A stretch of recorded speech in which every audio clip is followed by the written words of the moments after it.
What happened? Get this charger. We haven't done one of these in a hot minute. It's been a minute. Oh, it's been a minute, Daryl. It's been a minute. Welcome, guys. Welcome to Chatting with the Dixons. We haven't done this in quite some time. In a hot minute. My brother had to go off and run some errands, so let him and his missus do that. Welcome in, if you're in. Who we got? We've got, let's Panda see Man is already joined. Fuck yeah, Panda The link Man. will be posted at the top. Panda. Hello. Hello. We got Hello, Fat you Dad. cheeky chaps. We got Davey the Hug Monster. We got Keith and Watford. Michael, the electronic composer. We got the half god, half biscuit. Cresshead. I guess we're still waiting on him to bring his cressy little head in Fuck here. him. Fuck Cresshead. See, We got Andy Fireblade, Musitone Smith, Twin Cities Oxygen, who also has some things going on his channel. Trader to the Living, which has been doing some awesome little like 30, 40-second jams, maybe even 60-second jams. They're fucking amazing, and the visuals are great. Thank you for that, Trader to the Living. It's nice to see you even doing things. So I know you've been struggling there a little bit. And Davey the Hug Monster, which I'm pretty sure I said. Anybody else I left out? I am sorry, but welcome in. The Fat electronic Dad. composer.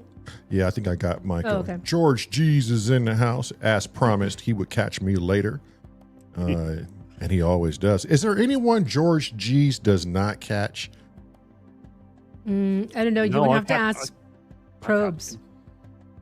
Like, I think Probes and LA and Georgie's are always like in the streams. Like, they're serial Serial viewers. Serial content consumers. Is that what you would call them, Yeah. Anna? That's what we would call them, right? Habitual content consumers. They don't feel like they want to miss a show. They're addicted. No, I don't want to say addicted. No. Strange folk they are, nevertheless. Yeah. Sam, We love them, can nevertheless. you turn up just a little bit, Sam? I did turn them. Turn them. Oh, okay. you just turn me up, have you? Yeah. there I you just go. need to hug the mic. There you go. Yeah, there good. you go. Put There you your go. face in there. And I think Do you have one of those chingaderas where if something's playing or whatever, it drops your voice? What is it? Okay. Oh, a side Like, chain compressor. Yeah. Do you have one of those on? Because I No. feel like if we talk, your voice sucks.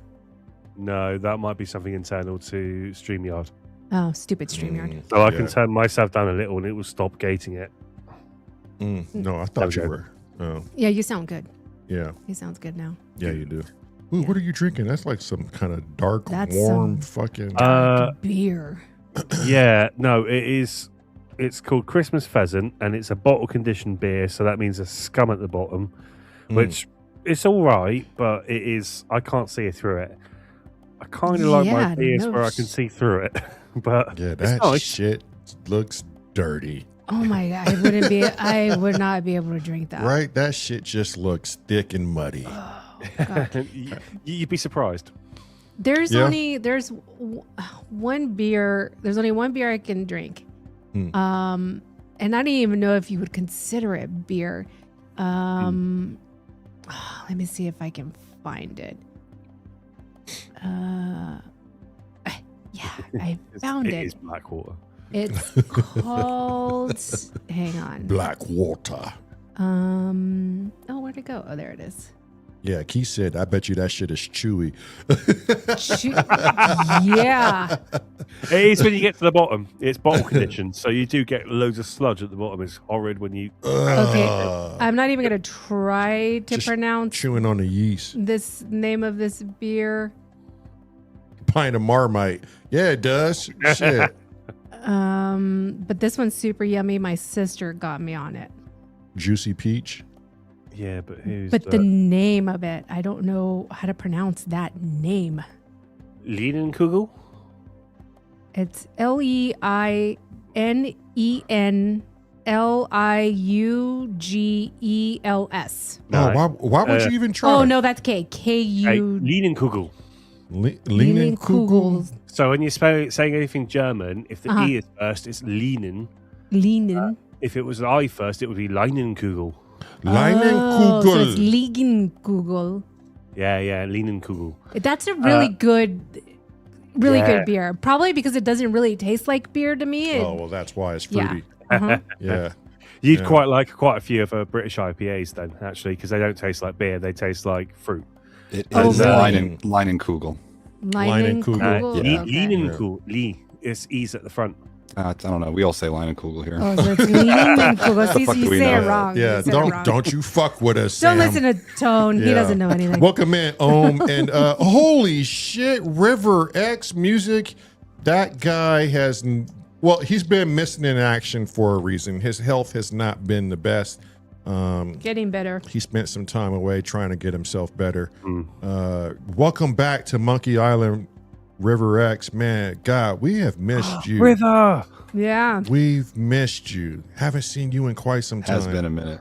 It's been a minute, but I hope you're feeling better and you're on the mend. I know you're fighting. Man, I'm glad things. you brought this in. Yeah? Yeah. Yeah, I know you need some nourishment. I didn't realize I was that hungry. Yeah. I'm waiting for the twattiest man of all to get in Cressy. here before I ask this question. Cress said, although we can probably coax him in, it's too cold in the house, so he's gone to bed. Oh, what He's a going to fucking bed. crybaby. Why He's would not he going to do be on that? camera. Just bring a mic to bed with you. Why would he do that? Yeah, because he's messy. Why? 'Cause he's Why messy. Cressy? All right, well, fuck it. The question would be without Cressy, He probably got his feelings hurt because you heard me say, fuck Cressy. right? Who wants to come in and take Cresshead's place? Is it you, Andy? Is it you, Biscuit? What about you, Simon? Who wants to come in? Biscuit, you had any burgers lately? Out by the beach somewhere where Yeah. seagulls A nice, soft burger. with everything on it? What's up, Keith? You want to come in and take one. Cressy's spot? Oh, that's loud, Toad. Is it? Sorry. Yes. Is it? It's not that bad. Yeah, I was. I'm just fiddling with it because it's in my hands. Tell you what, I might fire up the proton. Oh, shit.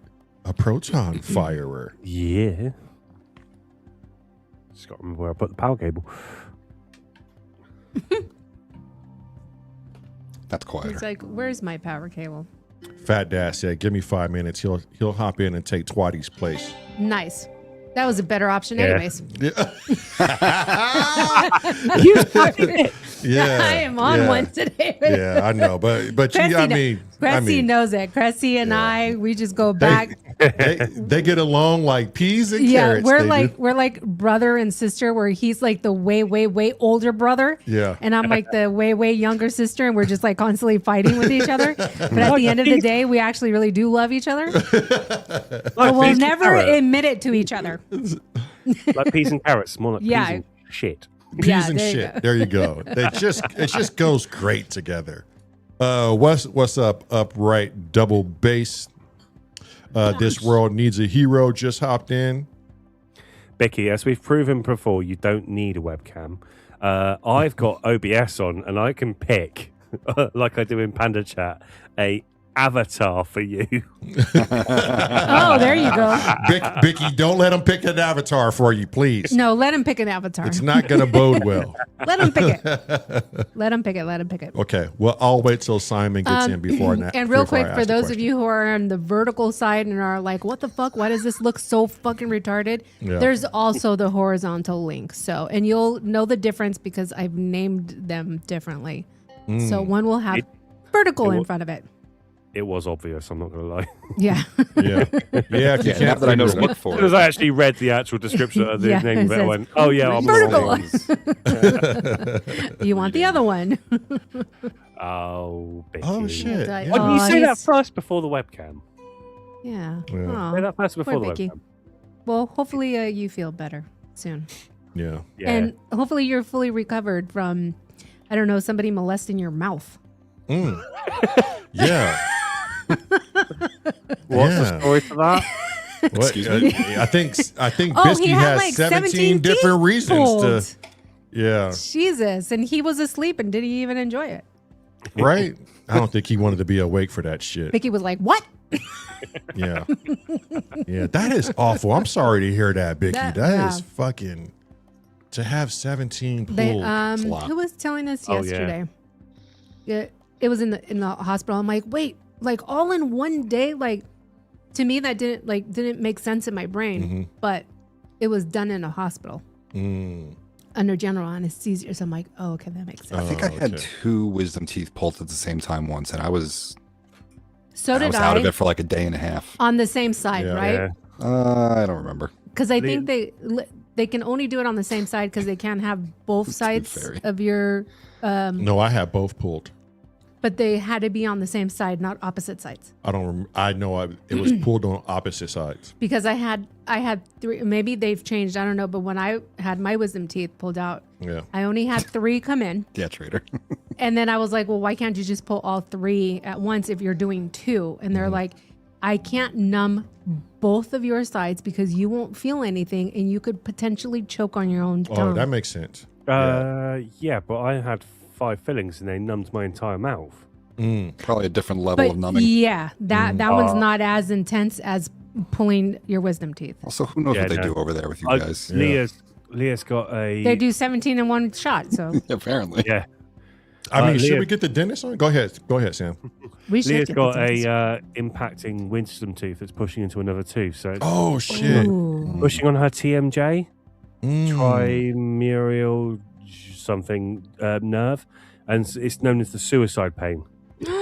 Damn. Yikes. Yeah, so at the moment I wake up at about 8:30 and all I can hear is her screaming, going fuck, fuck, fuck, fuck, fuck Oh no! every day until it can get pulled.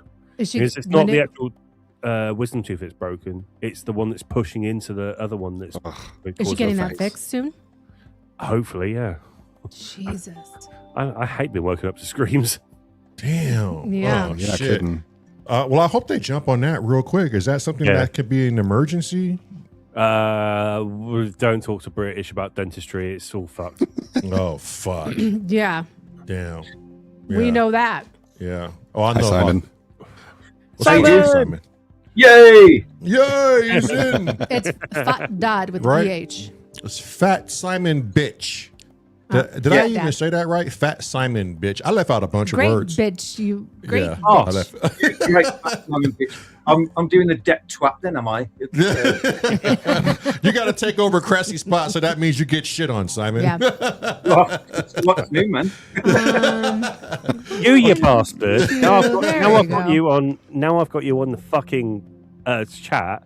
Thank you so much for my fucking secret jam. I cannot replicate it if yeah. I fucking tried. It was so Yeah. good.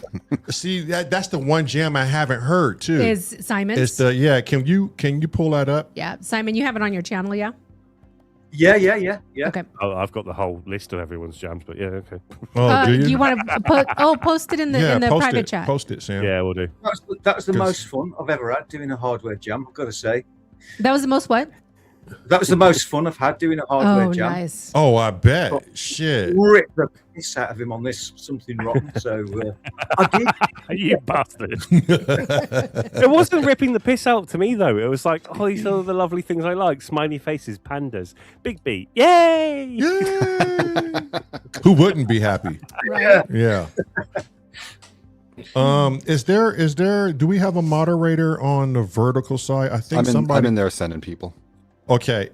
Is it getting raunchy on the vertical side, Tone? Just so I don't know. Okay. I can see both Just- chats here in StreamYard. okay, yeah. Yeah, I just don't that's want it good. to be raunchy on that. And then on that I can see who's in the vertical because in the StreamYard chat, it Mm-hmm. gives me a little cell phone emoji next to their name. Okay, Let me make sweet. sure I'm not in live chat.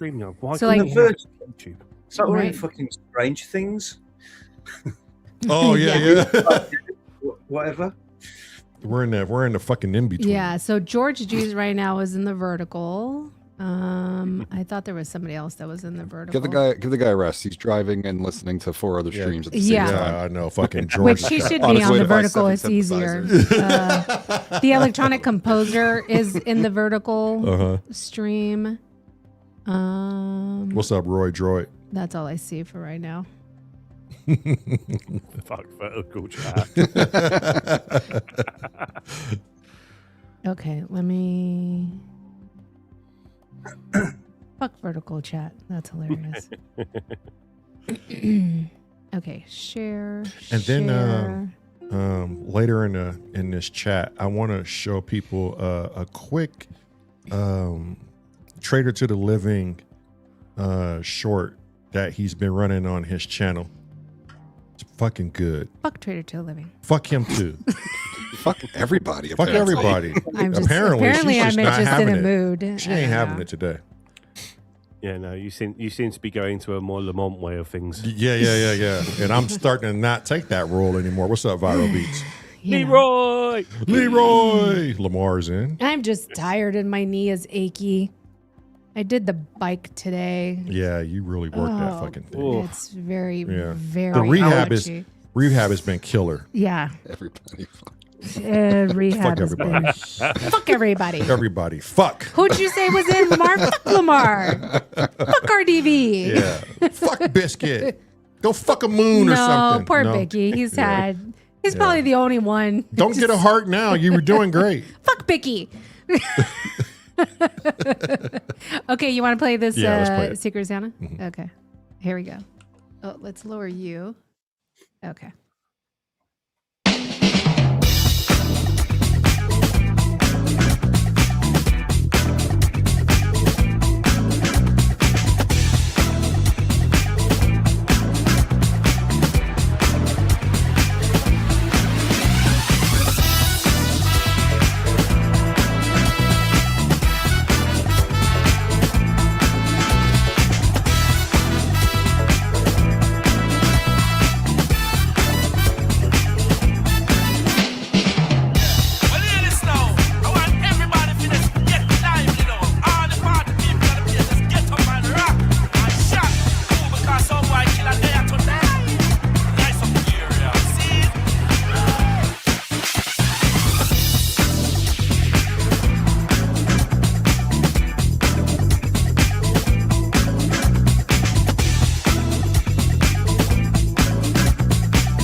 Griffin, Hardware Jams, Host Powell, Jonathan Armcross, Laughing at Oblivion, Atlantic Drift, Motherfucker 5, All More Frazzle, also asked for Psychiatric Endless Tea, Big Smile, Sound a Great Batch, Sounds of Sin, Stephanie M, We Don't Trust My Monkeys, VP, Wagyu, Wire Baby, and I haven't said your name, you don't participate, is it getting the fucking chat?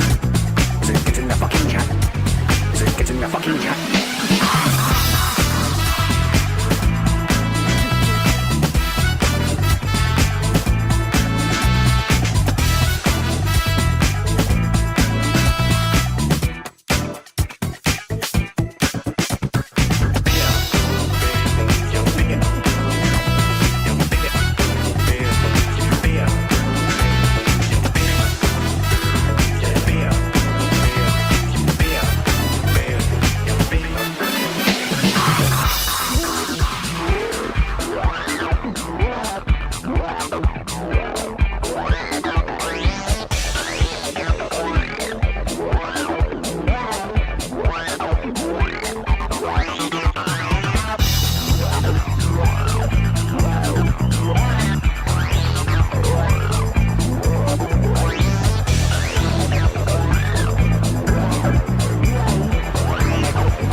That was fucking beer. beer. I Yum. swear that was all fucking Panda.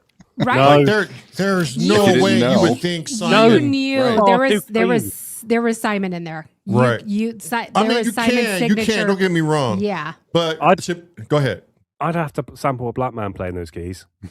Yeah. Right? Serious. What was I think Simon is black. He's just that Yeah. albino black. right? No, we speak about the video. No, we speak about the video. Simon is the lack of vitamin D black. Yeah. There you go. Eat more mushrooms. Yeah, Simon, was that a hard track to create? For Simon? No. Yeah, no problem. Yeah. It was, I started off. I tried to find an old.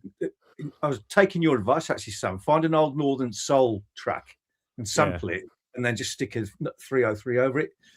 And I failed at that dismally. So I thought, right, well, I'm going to have to try and create my own Northern Soul track. And just came up with that bass line, which is pretty simple, and then just whacked a beat on it, and there you go. And it was the second time I'd ever got to use my TD3 as well, which was cool. Thank you. That's great.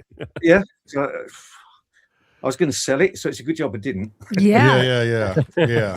When I saw that, I was like, oh my God, that's just amazing. You know, the Great Purge is real. The Great Purge is real. Sell it all. Fuck it, Simon. No, Sell it all. don't do that. Don't listen to him. Okay. Before I ask this question for the group, let me get this Traitor to the. Did you get the Traitor to the Living song in your email? Oh, you sent me something? I sent it in your email. You should have gotten this. Let me check. And he has for those of you who don't know, if you go to the Traitor to the Living channel, let me see if I can resend this. He's been doing a bunch of short things and just send it in the text and I can pull it up. Okay. Is it YouTube? Yes. Yeah, just send it in the text. Okay. For those of us who have ADHD, I think it's genius, and it's something I probably want to do in the future, just to let people know, hey, look, I'm alive, I'm still doing music, and here's some quick samples. And the way he's doing it is just, to me, it's just mesmerizing, because I love Traitor to the Living style. It has almost like a chrome A-Civ stripe type vibe to it. And it just brings some nostalgia back into the world of music. And the way he plays his synthesizers is kind of unorthodox. So shout out to Traitor to the Living for that. And he actually used the hologram microcosm on it. I just sold my microcosm because everybody knows I'm trying to get the PB12. You're not having seller's remorse, are you? Yeah. No, not with the microcosm. That's what you're going to say. Oh, fuck no. No, And, there's Rapture's only just bought a microcosm. yeah, there's nothing I would I was happy to get rid of that. Actually, now that I have the Chase Bliss habit, it fucking it blows away anything with granular, or if you just want to have pure chaos. Chase Bliss habit just fucking covers that entire field. There's lots of ways to do that microcosm thing if you know how to get to that microcosm thing. Mm-hmm. I had a good play with Chase Bliss's stuff at Bristronica. Oh my God, just like literally just feeding back into itself was awesome. Mm-hmm. Honestly, just like literally just a feedback loop on a mixer. Yeah. And he was doing mental shit with just like tones that was generated through mixer feedback. Yeah. So that's a good play to do. I don't just would be wary of the digital side of your Model 12 if you're going to do it. But yeah. Well, it's great with the Lyra 8. Good shout. And the microcosm just wasn't loud enough, and it just didn't do exactly what I wanted. I'm not saying it's a bad pedal, but I mean the pedal is great. It wasn't for me, and I just had to admit that. So, if you got that Traitor to the Living pulled up. Yep, I do. All right. And I think he has like maybe 6 of these little quick snippets, but this was fucking great. It's one of my favorite ones. Sounded so cool. I'm excited to listen to this again. Okay, here we go.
it's just so cool, and it's a dope way to bring people into your channel, you know. So That was crazy. yeah, Trader, you did good, my boy. You did good. Okay, here's the ultimate question that I was thinking about. I was pondering this morning. Oh God. And I really want to it's hear. always dangerous when you ponder I really shit. I really want to hear from a musician standpoint. When listening to an original cut, and it's a favorite of yours, whether you're in the genre of disco, blues, hard rock, whatever it may be. Why are we getting this weird feedback? Are we getting the feedback? Yeah.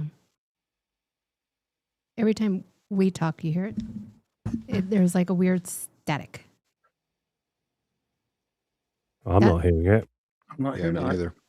Yeah, it's just, you guys aren't hearing it?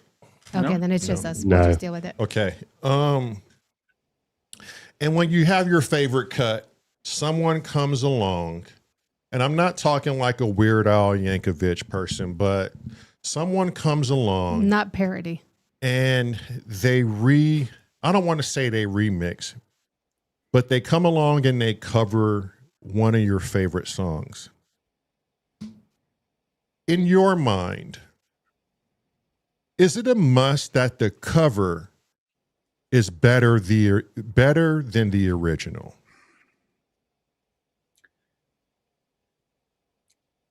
I don't know if it's a must. I think it's got to be completely different from the original. That helps. Oh, really? Yeah, I think it has to pay homage to it. Yeah. So if you've got I don't know, if somebody's just done a complete light for light version of the track, which is one of your favorite tracks, it's never going to be, in my opinion, as good as the original. But if they do something, you know, if they tweak the arrangement or they do something different with it, then cool. A good song is a good song. But if there's okay, so are you saying there's no signature to the song that it's paying homage to? Because it's hard to go from explain different. Is there going to still be some recognizable things about it in your mind, or is it just completely a walk away? It's like when Sinead O'Connor did Nothing Compares. Yeah. That's a good track. Prince's original, obviously, fantastic tune. And then she did that, possibly her biggest track that she'd ever done, but it was a great version. And it was completely respectful to the original. Yeah. But she made it her own. I would say it's Prince's weaker tracks, not the weakest, but definitely one of Prince's weaker tracks. But it's definitely Sinead O'Connor's best track. Yeah. Mm-hmm. Yeah. Yeah, because it was different and she made it her own. I'm trying to think of tracks that are covers that are similar that I really like. And the first one that comes to mind is a punk band called Face to Face. They did a cover of INXS's Don't Change. Oh, and geez. It's essentially the same thing. It's at the same speed. It's a similar instrumentation. It's just because it's punk rock and a little angstier, but it's an angsty song. But like, if you heard it, you'd be like, this is great. I don't know. I love that version of that song. Yeah. I mean, there's that whole hoo-ha of the Verve, Bittersweet Symphony. Sure. And Rolling Stones. Originally, it was their manager, I want to say, who actually recorded the version that the Verve did, but it was originally a Rolling Stones. It was cover of Rolling Stones, and to be fair, ultimately, it was probably the Verve's best song, and it was again a weaker version of Rolling Stones. Probably the best. I think his name was Andy something. Probably one of the better of the Andy tracks on that vinyl. Yeah, that was a genius track on the original of the vinyl that they sampled, and then they made it better. A lot of the litigation came off the back of that, though, and they got their track back. Actually, the guy who sued them died, and now the Verve have got their track back, although not the money. It's funny. We played that track this morning when we were working out. That Bittersweet Symphony. I wasn't paying attention. I was in a lot of pain. Yeah, she was. And when it comes to covering a song, I think what ultimately made me raise this question was, I think it has to be better, but I don't know if it has to be different in my mind. When Billy Corgan from Smashing Pumpkins did Landslide, that was one of the most amazing covers I've ever heard anyone do for another artist. And I was like, okay, yeah, it definitely has to be better if you're going to attempt it. But I never really sat and thought about it literally being different, though. I think better in a different way. Well, it depends, because if you've got an old blues track, you think that's shit because you don't like blues. But if you like rave track and someone sampled that blues track, you'd love it. But you are going to be biased to the rave track because that's what you like. Mm-hmm. So it's all about your personal bias, to be fair. Yeah. Yeah. But do you think it's a slap in the face to an artist when they try to cover your song and they didn't even make it better, even if it was like closest to the original as possible?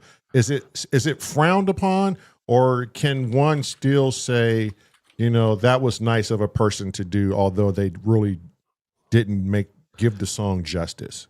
I think publicly you should always be grateful that someone tried. Yeah. Personally, I think it's a you compliment. can take. Yeah, it's a compliment. It is always a compliment that someone tried. Mm-hmm. I tried to make Orbital's Chime, for example, and I got damn near close. Honestly, I was like, even looking back at it, I got fucking close. That didn't work. But even then, I was like, that's not Orbital. Mm-hmm. And so I won't fucking shout about it across to the moon where it is and all that. It's somewhere online, but I'm not going to say where. Because that, to me, is somewhere I can go back and I go into my little happy place going, I found all them shit. I found all that shit, and I actually fucking played it in, and I did that work. Right. But that's more homage to Orbital, but that's not I'm going to present this to them. Because that just makes me feel happy, but no one else has to feel happy about it. Yeah. Cressy says Depeche Mode covering Love Will Tear Us Apart was meh. Yeah. I mean, that's the thing, though. If you hear something that you really love and then you hear an artist publicly do it and it just didn't vibe well, No. I get, Sam, that, you know, hey, it's still an honor that these people love you so much. They try to replicate what you did, but fuck, if you don't think to yourself, you really could have worked on it and, you know, made it memorable. Another person that makes things memorable is when Glenn Hansard did a cover of Drive All Night Again with Pearl Jam, Eddie Vedder. And I think the original singer to that is Neil Diamond or Neil Young, one of them. I don't know that song. And One of the Neils. One of the Neils. And they I went back to listen to the original, and it absolutely blew it out of the fucking water. It was like the person who created the song should like literally be like, oh my God, maybe I should have spent more time creating this song if I'd known it can be that big. I wonder what happens to an artist's mind when someone covers your song and it actually makes your song go viral to the point where people have to go and look it up to see who originally wrote the damn song. You know, how often has that happened? I wish some fucker would do that to one of my songs. Give me a minute, Simon. I'll remix it. I mean, can we think about, has that actually happened? Have you guys ever heard a track and you went, oh my God, this is amazing, and then later find out, fuck, this isn't even the original creator? Definitely. Oh, Valerie by Stole Mark Ronson. Amy Winehouse was from the Zootons. Yeah. That is everyone says that's the better version. I prefer the Zootons, to be fair, but yeah, no, everyone goes on about Amy Winehouse. Mm-hmm. I like that version. My wife covers that. Yeah, very good version, to be fair. I'm not going to lie. Mark Ronson is the king of funk next to Simon Greatbatch.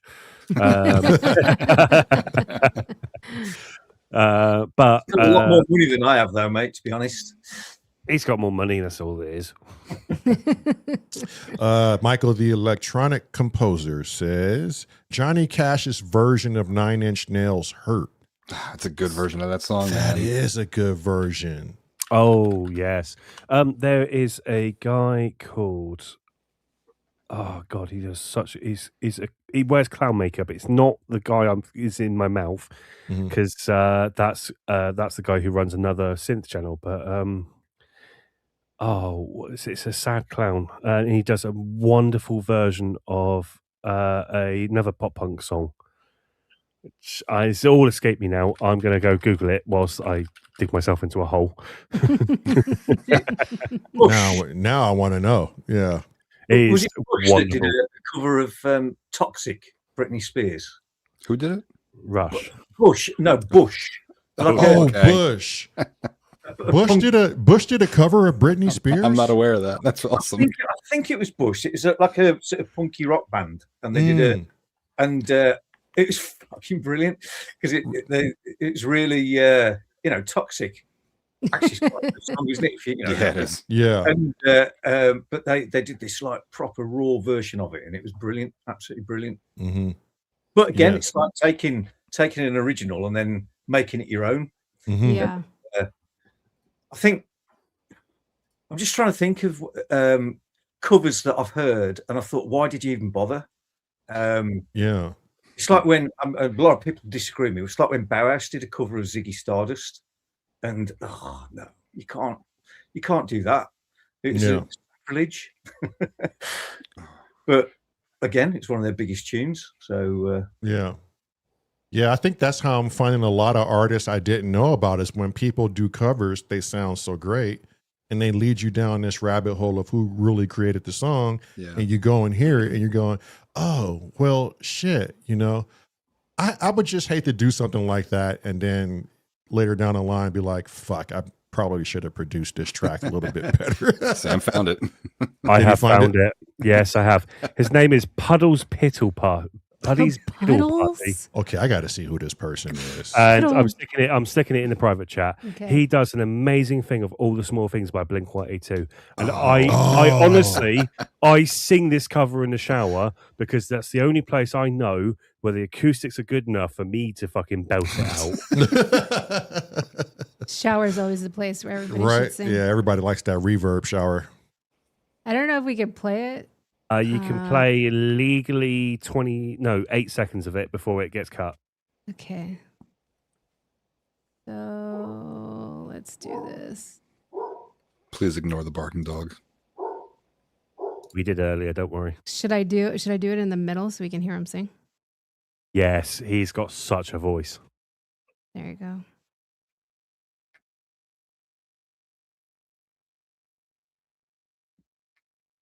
Jeez. We can't hear it.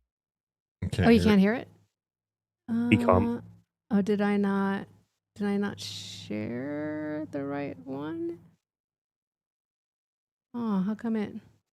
No, those don't have to be up. I don't think you've got in Streamyard and made it big. Yeah, here we go. Okay. Now we can hear it. Here's 8 more seconds. Carry me home.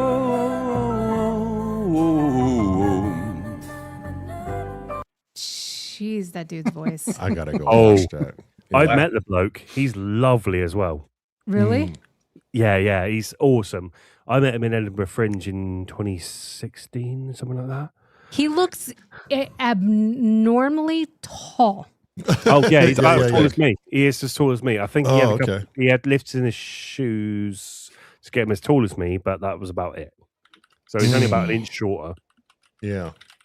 I like when people. There was an artist who covered a Leonard Cohen song that led me to Leonard Cohen, and when I heard Leonard Cohen, I was like, "You fucked his song up." Like it was literally better than your cover. But thank you for leading me to this new artist. Look at how tall this dude. That dude, looks. I've seen this guy before. He's awesome. He's so tall. Oh man. Doesn't he almost remind you of Cornish as well? Nah, he's not walking. Welcome, man, Carnage. I don't know why he did that shit. If he to was you. walking, then maybe it would look like him. I was just going by the hair. Yeah, I'll put the link in the chat though for the full thing. Okay. yeah. Okay, this is not a political channel, but I feel like we have to go there. No, we don't. We don't have to do anything. I feel like I want to go there. Dan, There you go. Shut your fucking There you lips. go. Excuse me. What'd you say? Huh? What? How is The wife is always right. The wife is always right. See? Panda learned. Yeah, yeah. Panda's a very smart man. How is 2026 shaping up for you guys? What? For you on the edge. Huh? Yeah, for me, I'm always on the fucking edge every year in, year out. But 2026, with what's in the news, do you think things are spiraling out of control? How does everybody feel about where the world is headed? We're fucked. It's going to hell so? in a shit bag. So if you have a look at the finance and everything, it's kind of a bit like we was here about 100 years ago. Mm-hmm. Finance went to shit, and then we went, you know what? We'll solve this one. World War II. Yeah. Well, that actually makes money, so I think you're on to something. Yep. Yeah. You go into mass war, and then you can drive some money because you put the populace into overdrive, and they still want their things at the end of the day. Mhm. They won't want the the extravagant luxuries that we buy, like synths and things like that. But they'll want to at least pay the premium on high end pork, if you like, or whatever, just so that they can beat the other people, because you'll have rations and things like that. And God help us if we have ration books, because the UK government are only going to fuck it up with digital IDs and all that bollocks. Mm. So do you guys think there's a fear base going on, or is it just business as usual and there's no need to be alarmed? Real quick, what's up, Apollo? What's up, What's Apollo? up, everybody? Hey, Apollo! How's it going? I think It's- fear is business as usual as far as most of the big governments of the world are concerned. They Yeah. don't want us to prosper and be happy about things. They want to pretend like they want us to. Mhm. We had a red warning for wind, and I swear, all I saw fall over was a Was a can. leaf? Yeah. It was a leaf. And we had a red, and then lots of people have had snow a bit further up north, but to be fair, it's not been I think the most I've heard is Grace had 4 inches of snow, and you guys would know that that's fuck all. Yeah. Yeah. Yeah. Yeah. Yeah. It was funny. There was, I forget what place had like an inch of snow and they closed everything down. And they're like in the East like, Coast, really? it would be like, Yeah. oh, nothing. Yeah. Like, you can't drive in that shit? Come on. Yeah. We don't have chains. None of us. No one has chains in the UK. Yeah. But you guys Like, don't but- salt your. You don't salt the roads? Oh, we salt the roads, but they also try and twat us with the salt that pings off, because all our streets are really narrow, so our pathways are so close to the road. Oh, And okay. there's so many claims on salters hitting people with rock salt. Oh, jeez. I think it's I read something like £6 million is wasted every year on claims that someone got twatted with a salt. What? Even I have, and I never claimed it because I'm not an arse, but You should have. You probably would have gotten money. Right? yeah. Yeah. You're fucking up my shit. They've never got Yeah. any vinegar either, have they? No. To go with the salt. No. Shit. Yeah, but they've got all these ploys in the UK to try and name their gritters, and I think the best one was Itsy Bitsy Eeny Meeny Weeny Gritting Machine or something like that. Oh my They god. do that with plows in the States in certain Yeah. places. Yeah. Name Yeah. them in like Gritsy So weird. McGritface is the usual one. Yeah. Yeah. So, so 2026 is looking good for people. Anybody got anything interesting coming up Any this New year? Year's Are resolutions? you trying? Is I'm anyone curious. trying to do yeah. something different? I want to hear the New Year's resolutions Right. if anybody has any. typically I'm make shit at any. them. I'm No? shit at. No, I try and typically keep to the same one if I can't think of anything, which Yeah. is think of a better New Year's resolution for next year. Yeah. And let me guess, you haven't thought of one. No. I'm trying to do the Be More Inky thing again this year. So last year I went, I'm going to be more inky. So especially on TikTok, YouTube stories, or whatever they call it, and Facebook stories, if I see synth content, I will share it. I don't care if I like it or not. I will share it. I will like it. I'll comment it. I will make sure I subscribe to the Jammer, and I will repost it. Support the community. I really want to get out and Nice. gig this year. That's the main thing I'm trying to manifest. Gotta is- get that BB12. Yeah. I don't. I'm not going to let that hold me up. But if we don't have anything tangible to hand out for a gig, then I don't want a gig. Yeah. Well, yeah. You know? And plus, you guys have to rehearse more. And That, but I mean, right now we have 3 solid tracks for the album that we really love, and that's it. You know, so we still have a long way to go. I really want the PB12 a part of the new album, but Cressy is very fuck Cressy. demanding that I wait for Nam. At this point, you're going to because we don't have the funds yet for it. Right. I Well, mean, he's right. To be fair, there is definitely we've had such a quiet autumn and winter so far with synth news. I think everyone's ready for Nam. And last year, I felt like everything got leaked in December before NAMM anyway. Like everyone knew what was going to be at NAMM before it happened. I felt like. I think I've only seen And one who leak. wasn't going to be. Yeah. Say that again, Apollo.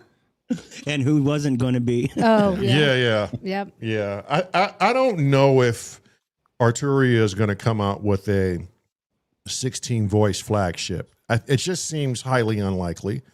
I think the PB, I think it's too soon. I think the PB12, no matter what, is going to be a timeless machine. It's going to be something. If you purchase that, it's not something you're going to want to sell in the future. I kind of feel like the PB12 is going to be its thing. Yeah. And as the years progress, it's going to be a machine people want to have if you're into the Arturia sound. It's the reason why they price it the way that they price it. And it's the reason why they price it. You know, it's priced accordingly. They threw a lot at it. Yeah. And the Hydra Synth has everything the PB12 doesn't. Hydra Synth. You know? I just love saying that. I just don't see. I think what Arturia will do that will make sense to me is drop a bunch of VSTs. They might even drop the PB12 as a VST, right? Like that's something they can do as far as surprising people. I don't know if they're going to be able to capture the magic of the PB12. Yeah, it's a lot. That's the thing. VST. If your flagship will never become a VST until it's vintage. If you forget what I mean, because the Juno and Jupiter was flagship for a little while, and that's become a VST. They're also not going to VST their own synthesizer because they got to sell their own synthesizer. Yeah, wait until it goes out of market. They have Yeah. multi-sampled that bastard to within an inch of its life already. Can you Google to see how well the PB12 is selling? Because I saw rumors on Reddit that is not moving well at all. You won't see that outside of a leak Yeah, no, of a story, and then you can't trust it. Yeah, and I know you can't trust Reddit, but maybe there's somebody in Reddit leaking, but they said they're not moving that. And I think it's strictly because of the price. I mean, if you go to any synth shop in the UK specifically, bar the Roland one, obviously, I have seen a PB12 sat there and people play on it and they look at it and they go, wow. But I've also seen them walk over to the Volkers and the Rolkers and all that, and they're the ones that people are buying. Mm-hmm. There's always going to be a niche for the more expensive, as it were. Yeah. I mean, $3,000 is it about for a PB12? Yeah, right now they have me locked in. Well, right now Sweetwater has me locked in for $3,600. Telling people that they're going to up that price. Yeah, they're not gonna up the price. No, I'm kidding. God damn, don't scare me, Tony, you motherfucker. I don't know why you do that to me. That sale ends next week. I mean, like, thank God this isn't a dying trade, because the other trade that I play with, model trains, the biggest seller in the UK, Hornby, is £11 million in debt. So in this time next year, with Hornby, as Simon would know, that's what he played with as a kid. Mm-hmm. That's not going to be a thing next year. So thank God that his music is still relevant in these days. Yeah, we don't have a problem with Lionel here in the States. Yeah, no, but that's Bachman and Lionel, technically. Don't let me get into trains. Don't let me get into trains. They still making $5,000 engines. Yeah, they fucking do, don't they? Cressy says Thoman has a listing for how synths are selling. The Polybrute though is not publicly disclosed. No. No. So those Reddit forums have just been speculation. And that's also probably just Toman's numbers. Yeah. So, to be fair, you'll always know which synths are selling the least because there's always a deal for them. So the Protons just had a deal. No one's fucking got one, and I can tell you why. Because Hardware Jams has not featured a Proton yet. The Polybrute right now on Sweetwater is $4,499. That's a lot of money. That's a lot of money. Yeah. And people don't have a lot of money right now. Yeah. And the only reason why they dropped that for me is because I found in the UK, I found a PB12 on sale, brand new, for $3,500. So, or 36, I'm sorry. 36, and they price matched it. But that's 3,600 in UK, so that's 80%. So no, I thought it was 36. No, but US so here's they the had it thing. on Here's there. the thing. Nick did say, okay, with the tariffs and delivery to your house, the price will most likely be this, but I will still honor that website, price, yeah. and then your after taxes costs would be $3,786. Oh, okay. I wasn't expecting a £186 markup for tariffs and all that. I think Nick gave me a fucking killer job. I mean, nevertheless, if you were to buy the PB12 full price, you're looking at $5,000 after taxes. Period. Shit. So much money. It's so much money. And I think that's why that thing is stunned and installed. Because, I mean, who has that money to spend on one flagship where you have Behringer who's going to bring out the BX1. You could probably buy 2 BX1s. The people who are selling things to sell, guarantee here April, May, a bunch of people are going to buy it. They're going to have an uptick of sales because you have tax returns. George brings up a good point. Oh, yeah. Let someone else pay the tariffs and taxes and buy it used. That's the thing. I don't think I'll ever buy a synthesizer used. I'll never do it. I probably won't either, man. Yeah. I do all the time, but that's a UK thrifter sort of thing. We go to, car boot sales where they literally open the car boot. I would definitely buy a used guitar, though. Yeah, I would buy a used guitar. Yeah. I think it's a bit more physical, though, isn't it? Yeah. Okay, but look, I've been to Sweetwater and I've seen floor models get absolutely wrecked. Yes. And by kids. They just firsthand, they just go in there and they beat on them and they do weird, you never know what someone does to their products and then they put them on the market. So I'm just fortunate enough to have people who don't think like me because they've been buying all my gear off Sweetwater, and I've been very fortunate. I'm almost to $3,000.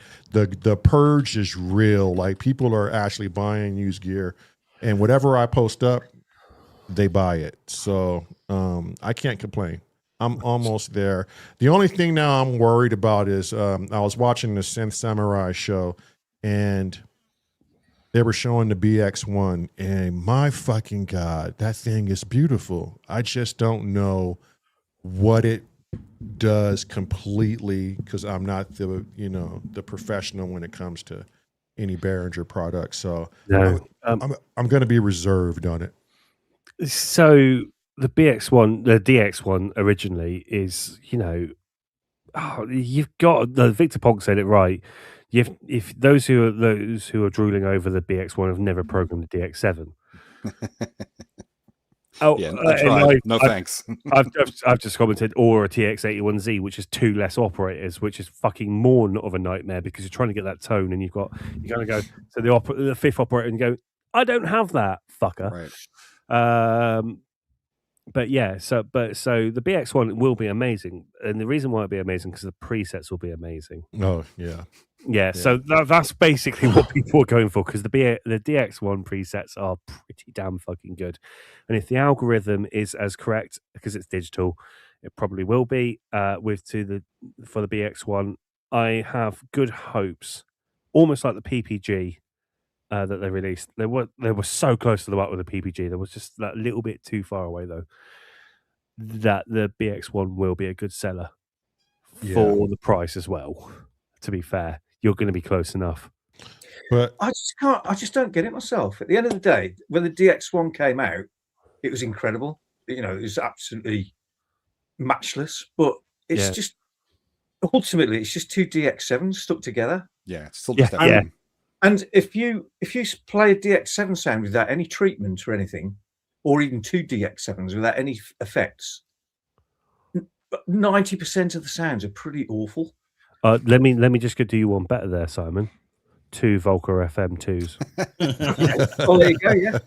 But having said that, I don't know how much the BX1's going to be, but if you really, really like the FM synthesis, then for 1,100 quid, you can get a Mod XM, which is basically 16 DX7s, if you want, in one box, with actually better than DX7s, plus effects on every single channel, plus sampling, plus a built-in analog modeler.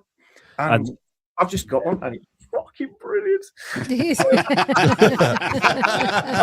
Honestly, it's just value for money wise. Yeah, it's just off the scale. It's basically a montage.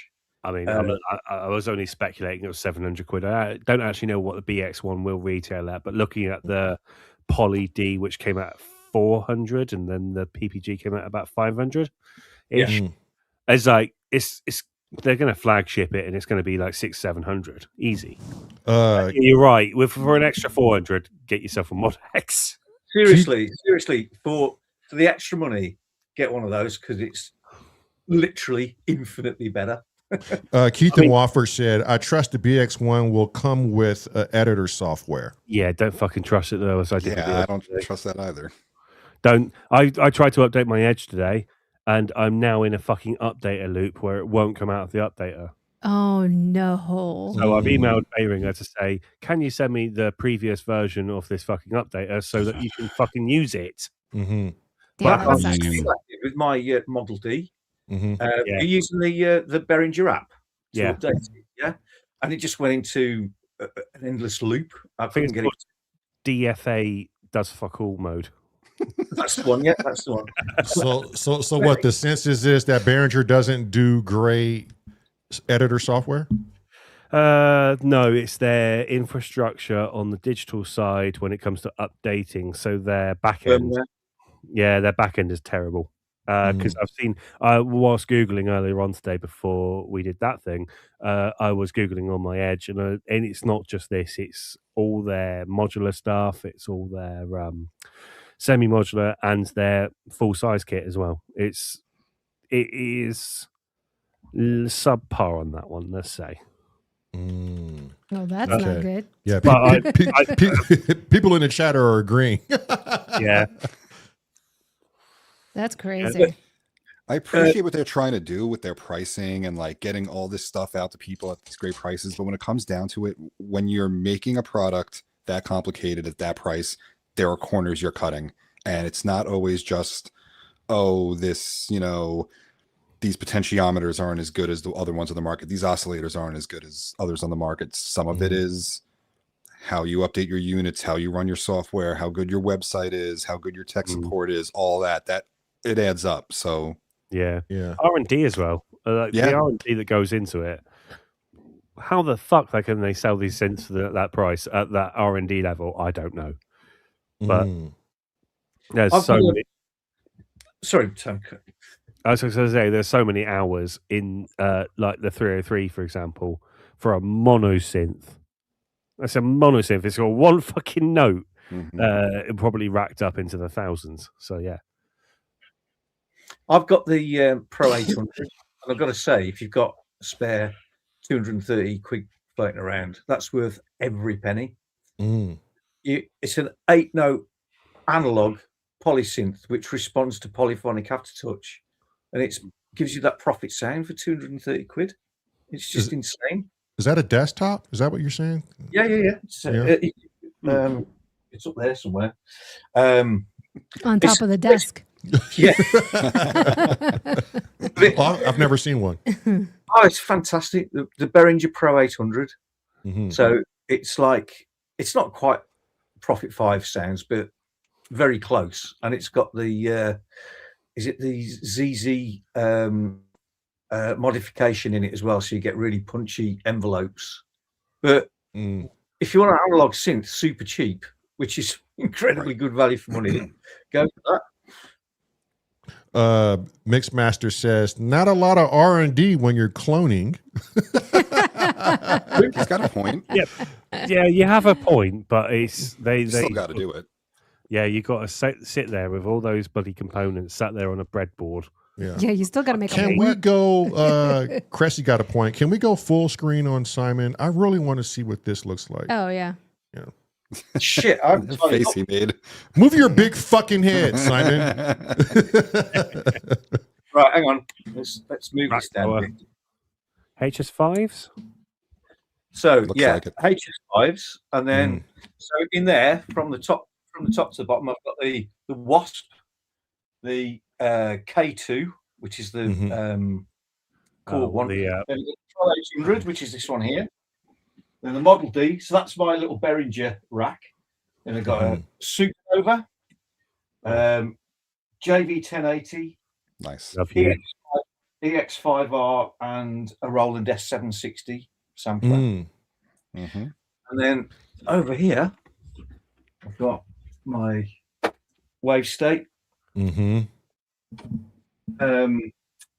Virus TI, oh, you bastard, MPC, and my TD3 just hanging on the end.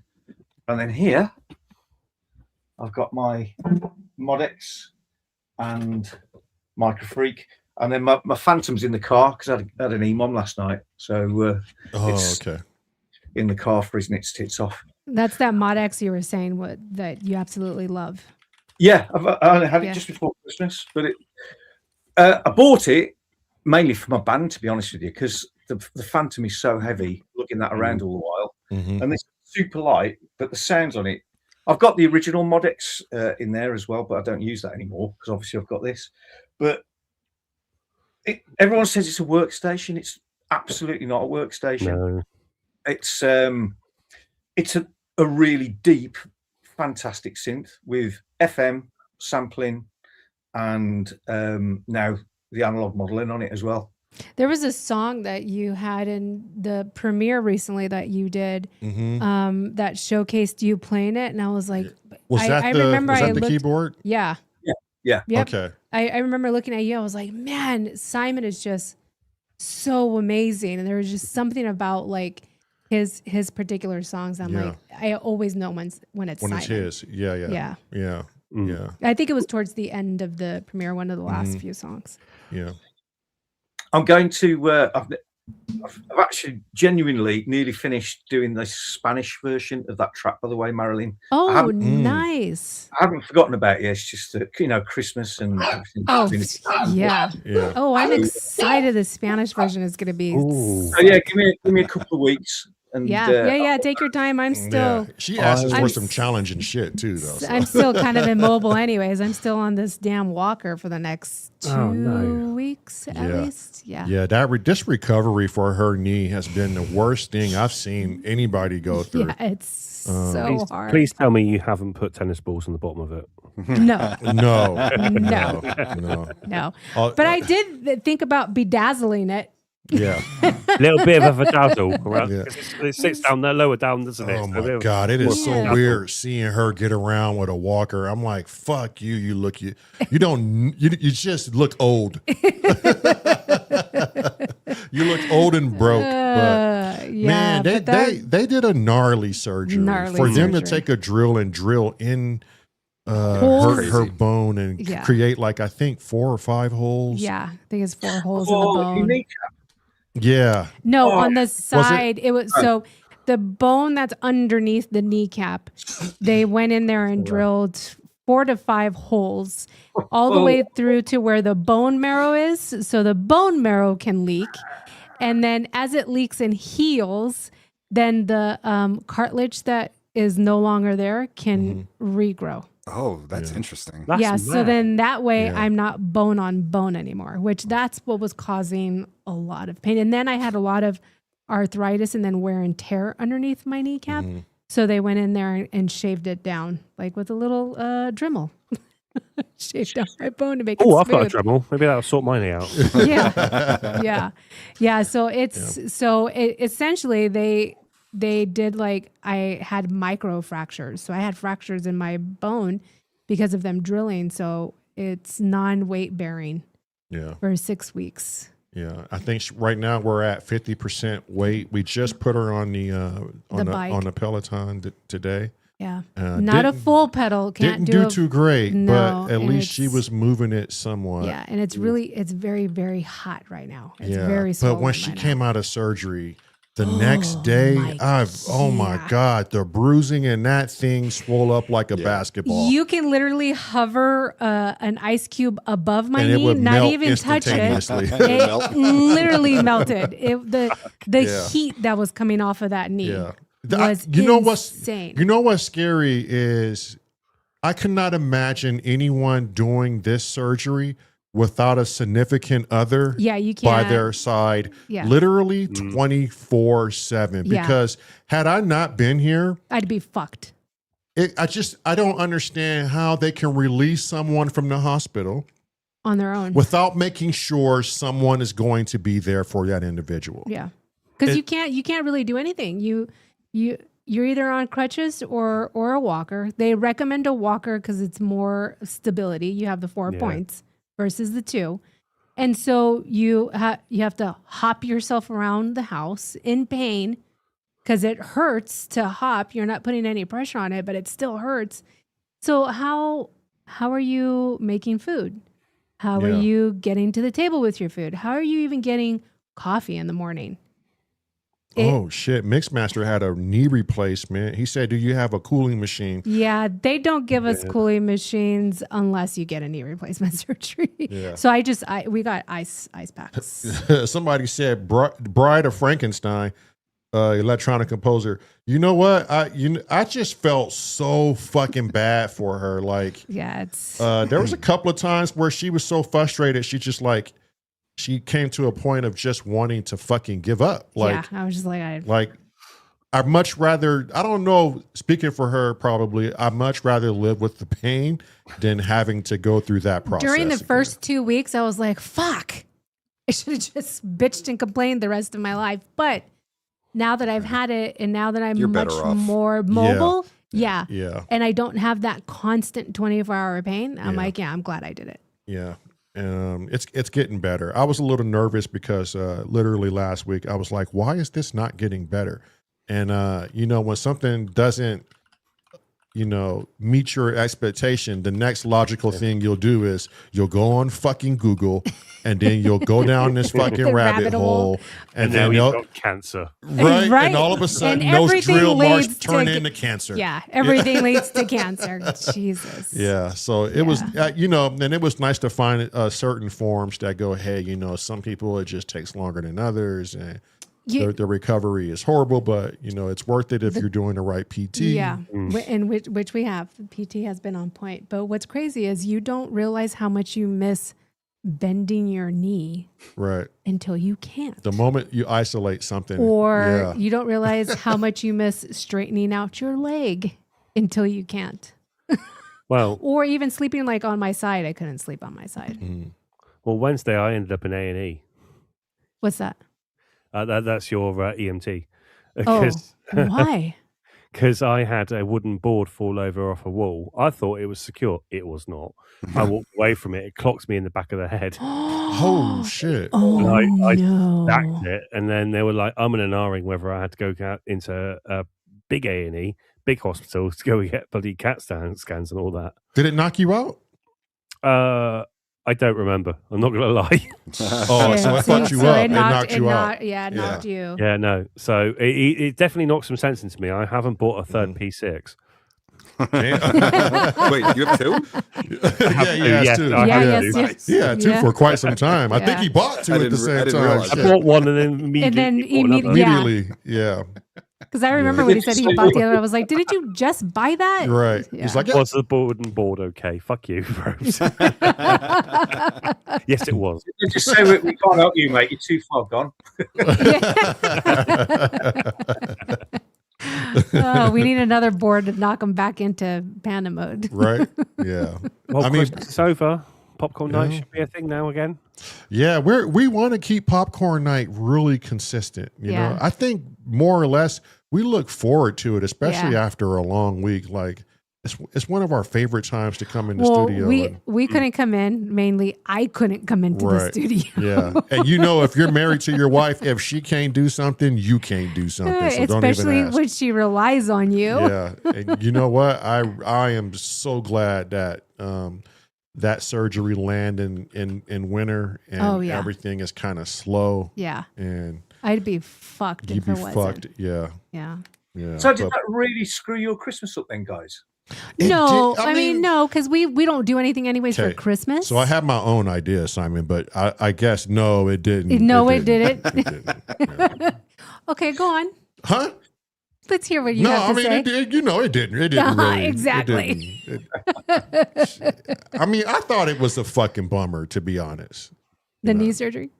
Yeah, but you know, when she had it and Christmas and New Year's rolled around, for the first time in a long time, I really wanted to get out of the house and go do something. The one time. The one time, and I don't know if it's because of the surgery, but I think it was I because of the surgery. really wanted to get out and go do something and go to our favorite sushi restaurant and go pick up this expensive bottle of bourbon I bought that just sits there. And that didn't happen. And she didn't pick up on it because I sat there and I said, Marilyn, when's the last time we had a true holidays and just celebrated, and you decorated the house and you brought in the tree that you love to do? And we haven't done that for at least 3 or 4 years now. So I don't know why in my mind I was like, I really wanted to be festive for her because it's not really my thing, but she fucking gets excited for the lights, the trees, and just to get festive, you know? And I really wanted to do it, and that fucking surgery just... But the funny thing is that Christmas 2024, I didn't have knee surgery. Christmas 2023, I didn't have knee surgery. Right. Christmas 2022, I didn't have knee surgery. And we wanted to do fuck all. Exactly my point. I mean, Thank I you. guess- He got a Christmas can lesson book for you as well, and you really wanted to do that, but you couldn't, obviously. I really wanted to go do salsa, Yeah. but I couldn't do that. Yeah, she wanted to. She No. really wants to do like roller skate derby, or is it derby, or is it just roller skate? No, Just learn how to I roller just wanna skate in learn those how to roller skate, domes yeah. or whatever. I just want to learn how to roller Yeah, skate. and I was just But like, I couldn't with the bad knee. Like I couldn't do that with having an achy knee. Now I can when I recover. yeah. So I can So you've just got all that to look forward to. Look at it that way. exactly. Yeah. Yeah, but you know, she won't be injured here in 4 or 5 weeks, and then it's gonna be like, well, I really don't want to do shit anyways, you know. No, I really do want to do it. I want to get back on my dirt bike. I miss it. Yeah. It was so much fun. And she I was miss learning doing so that. fast, and we wanted to get her out on the trails, and I was just zipping around, Yeah. standing on it, and you're like, "What the fuck are you doing?" I'm like, Right. "I'm having fun. Leave me alone." she really excelled at Yeah. dirt bike riding. yeah, it was and, so much fun. and that bike just sits there, just looking pretty, you know. Just So. waiting for me It's to a nice be looking better. bike. It Yeah, is, right? And Yeah. Lamar and Lamar and I did an oil change on it. It was nowhere near due for an oil No. change, but we were just like, well, we'll just just tinker with it, you know. So there's a lot of things we did miss. We are huge into salmon fishing. That I really want. We couldn't go do. salmon. We couldn't go salmon fishing this year because of her knee. I love salmon. Are you spinning or fly for it? Spinning. Ah, cool. Yeah. Do you make your own lures? We have lure We- tying yeah, parties. Yes. uh-huh. Yeah. Ah, We do our own lures. I have my waders and everything. Yeah. We I got. sit there and watch for hours people tying their own lures. Yeah, God, it's dude, it's so- so much fun. UK with live bait. Oh, Oh. wait, there's a lot of salmon fishing in the UK. There's a bit, yeah. We go poaching where we shouldn't. Well, most of the rivers are polluted, so they all float to the top anyway. So I really enjoyed salmon fishing. Yeah. You, I don't enjoy didn't. it. I'm more of a I like had so much fun. I like fishing for pike and Lakers and stuff like that. love pike. Yeah, and because pike, you have to really get out on the water and troll for pike and just drop your line and just keep moving. or you get a live bait and you just Or go you- on the side. Yeah, or you can get some live bait. That's one way to do it. But I like to troll for them because that's how you get the bigger ones out in the middle of that lake versus the shore. I like fishing for bass in the reeds and like Lakers. My brother is a great bass fisherman, but I'll do the salmon fishing. She excels at salmon fishing. Yeah. She really does. I excel at getting the net and catching them. Yes. I And, catch the fish. He gets the I net just and don't secures like them for having me. to battle people throwing out the line, and then you got like 50 or 60 people.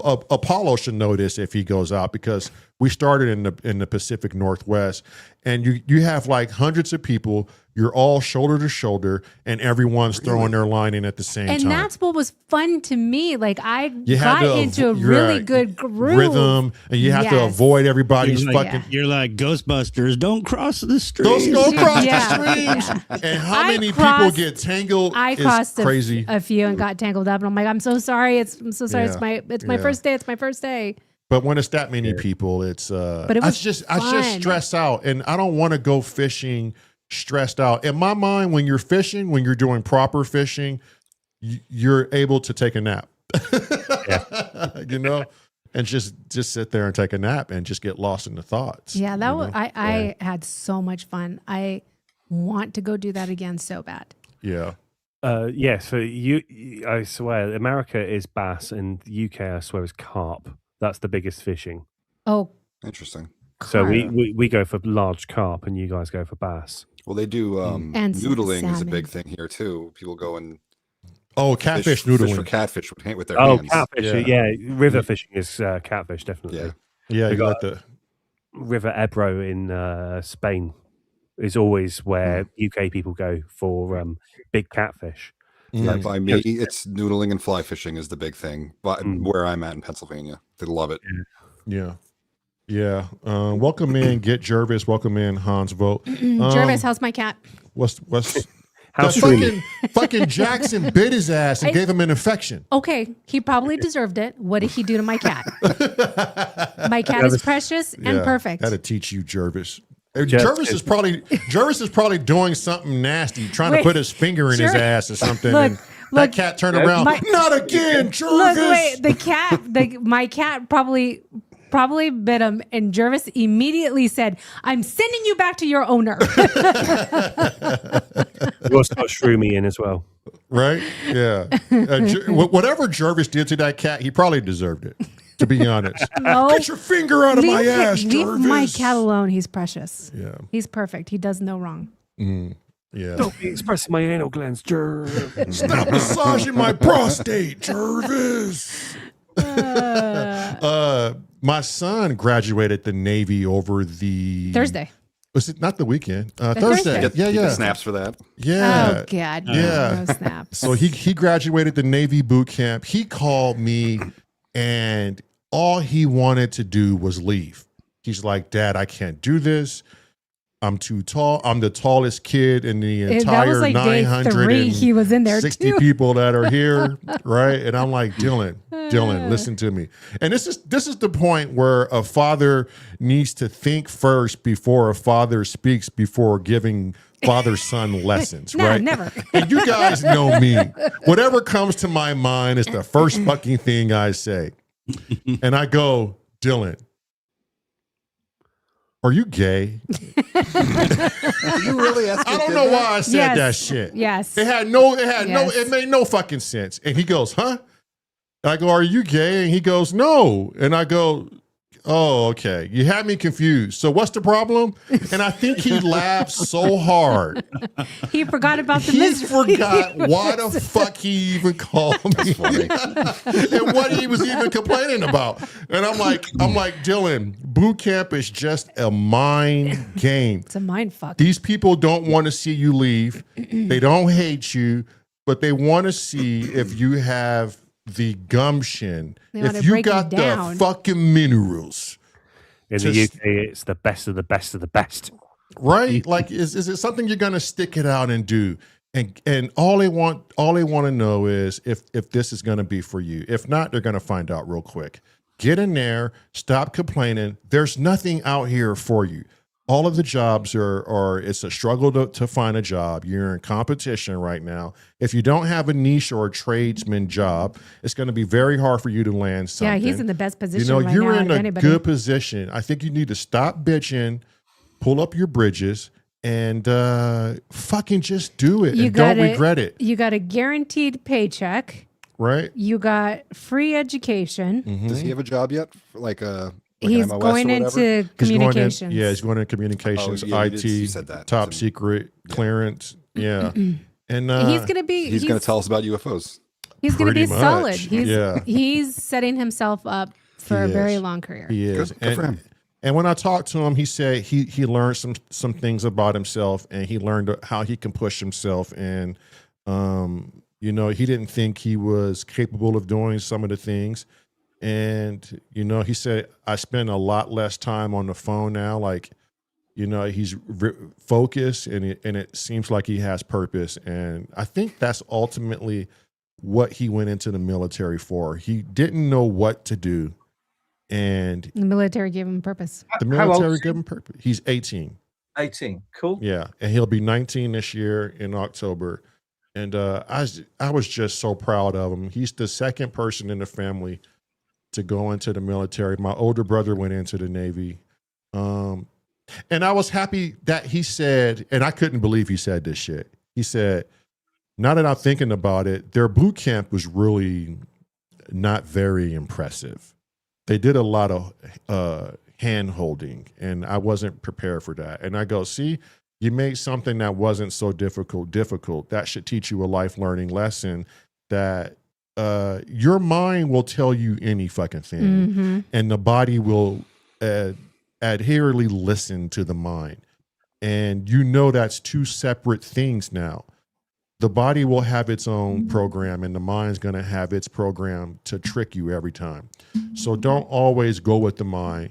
Go with your heart. Go with your gut, and just push through it. And I told him too. There's a lot of people in the military that lean to the right of politics. There's some people that lean to the left. I go, pay no attention to any of that fucking noise. It's noise and it's bullshit. You get in there and you stay true to yourself. He has this religion he believes in. Stay true to you, stay true to your religion, and everything should fall in place. Just don't listen to the he say, she say, because none of that shit is going to give you an identity. The left is full of shit, the right is full of shit, and all they do is fucking bicker. There's nothing there tangible for you to hold on to. And Jervis said, good dad advice. I Right? was almost going to ask him if that was a typo, but God, it's not. It's definitely not. And he saw right through the. Yeah. Sorry, Go ahead, He Simon. goes through a massive and rapid transformation. So the next time you see him, Mhm. Oh, yeah, completely different. you're Yeah. a good man. Do you know what I mean? Every Yeah. time I know lots of kids that have gone into the military and they come back for their first leave, and they're literally unrecognizable, but for the better. Mhm. They're Yeah. like, the whole mental attitude is they've just grown up rapidly. I love off topic real quick, but I just have to say this. I love how the people on the other side of the pond say military. Military. I don't know why, but I love that military, word. yeah. Every time we hear it, every time we hear it on the TV or something, what do I immediately? Military. Military. Yeah. Military. I say that. Military. I don't know why, but I love how Yeah. that sounds. But I mean, but you're right, Simon. When my brother and I were 20 years old, when we went into emergency medicine, it I don't want to say forced us, but it showed us the true world. It showed us how you have to make responsible decisions. It showed you how to be a responsible human being, how you should want to treat people. And it just opened the door of ugly along with beauty, you know? And if you're young and you don't have a direction, much like we did, I think it's the best way to go. Even if you don't stick into it and go, you know, I'm going to be a lifelong military man, and you go out and you just want to do something else. I think it's a great structure for those who have no clue what they want to do. It is structure. It'll teach you a lot of things about yourself. It'll teach you a lot of things about things you will learn to do and be able to do afterwards. I didn't do it. I have friends that did, and I'm talking just before 9/11. Friends that went to Iraq afterwards, and I mean, my one buddy, he swore by. He was. I would have never guessed, knowing him in high school, that he would have joined the military. And he went and he joined the army, and he spent a couple of years there. And he still swears by the fact that, like, if he hadn't done that, he would have done nothing ever with his life. Now he's married. He's got kids. He's got a job. He's happy. Sets you up for life, definitely. I wish I'd done it. Yeah. I mean, I did cadets. That's about as close to the military as I got. You did what? Cadets. So it's like... Oh, yeah. Cool. As far as I got, I didn't even make the scouts. That's because you were fucking playing on fucking synthesizers, Simon. For fuck's sake. You were trying out for the fucking Prince's band and shit. He was trying to get all the girls. I don't want it to play keyboards. Yeah. Yeah. Do you know what gets all the girls? Do you know what get all the girls? Yeah, keyboard. And developing that fucking Simon voice too. That shit couldn't have been easy, you know. Yeah, I don't really have regrets of what I should have done anymore, because one regret means we're not here in the present on this channel right now, just talking about some of the shit in the past, you know. What do they say? If you move one grain of sand, you're altering the timeline. You know, so every small action, even if it's that insignificant, which is bonkers in itself. Right. Butterfly effect, yeah. The butterfly effect. Yeah, it's insane. Yeah. It's insane to think about it. Right. Like, had I chose to go down that street instead of hopping on the freeway, or, you know, it could have changed. Who knows what it could have changed? Right. Who knows what I could have prevented from happening, you know, to me or to somebody else. Or maybe we don't even meet. You got any spots in your life, any of you, that like you can pick a moment where like I made this decision, but if I had made that decision, I would have been in a whole nother world. I've got one because someone said, tie your rope like this and you'll be fine. They say they want to use a bowline over a figure of 8. And when climbing, I've always learned figure of 8. So when I was doing my abseiling from what we call the grid, where all the ropes come in from work, I tied myself as I do in like literally in my figure of 8 as I do with muscle memory. But if I'd listened to this bloke who literally fell from the grid about... Jeez. Well, the grid, actually, no, he didn't fall from the grid. He fell from about 4.5 meters up in the air. And he started pissing blood. Yeah. Ooh. I remember you telling us this story once. Yeah. That's insane. Fuck. Yeah, so that was a critical thing. And like, I will go up and I'll just, like, I'll use my ring or I'll use a gree to get myself down. But there's some people who still swear by tying a loop into your line and then using that as your friction. I'm looking at it going, yeah, but that's the thing that's holding you up, you dickhead. Yeah. Why the fuck are you doing it like that? Like the old French method of just tying a rope around your legs instead of using a bloody harness. That's crazy. I gotta get back to work, everybody. Good seeing you guys. All right. Bye, Apollo. Likewise, Apollo. Be good, my brother. Yeah, you too. I have a really good one, but I'm going to save it to the end. I think there was one. Well, there's multiples. One was when my brother and I were very young, and we were a part of the streets in Los Angeles. Streets.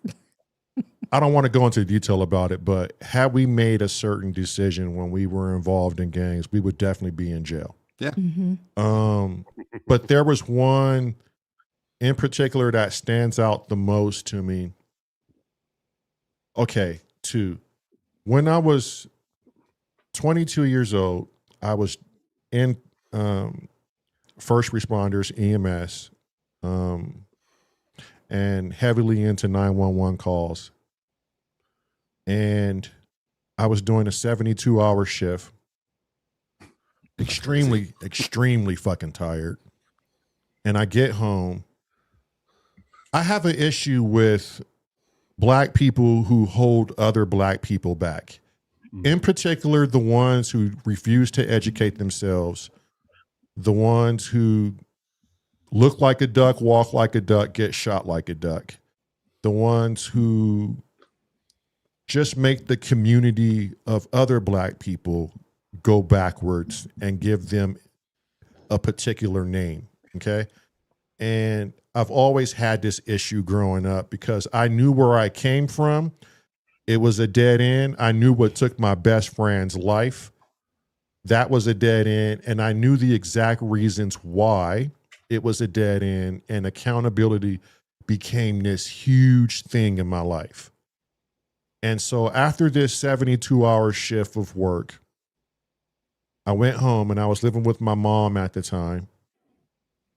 And I was extremely tired. And I said, you know what? I want to get the truck ready so we can go and do this this hare scramble dirt bike race.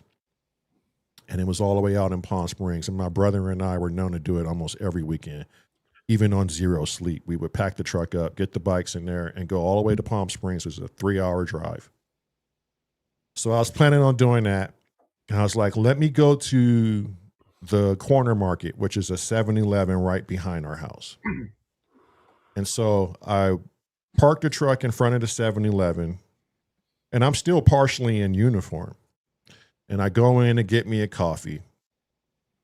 And as I'm getting myself a coffee, and I'm really going to use my terms as professional as possible.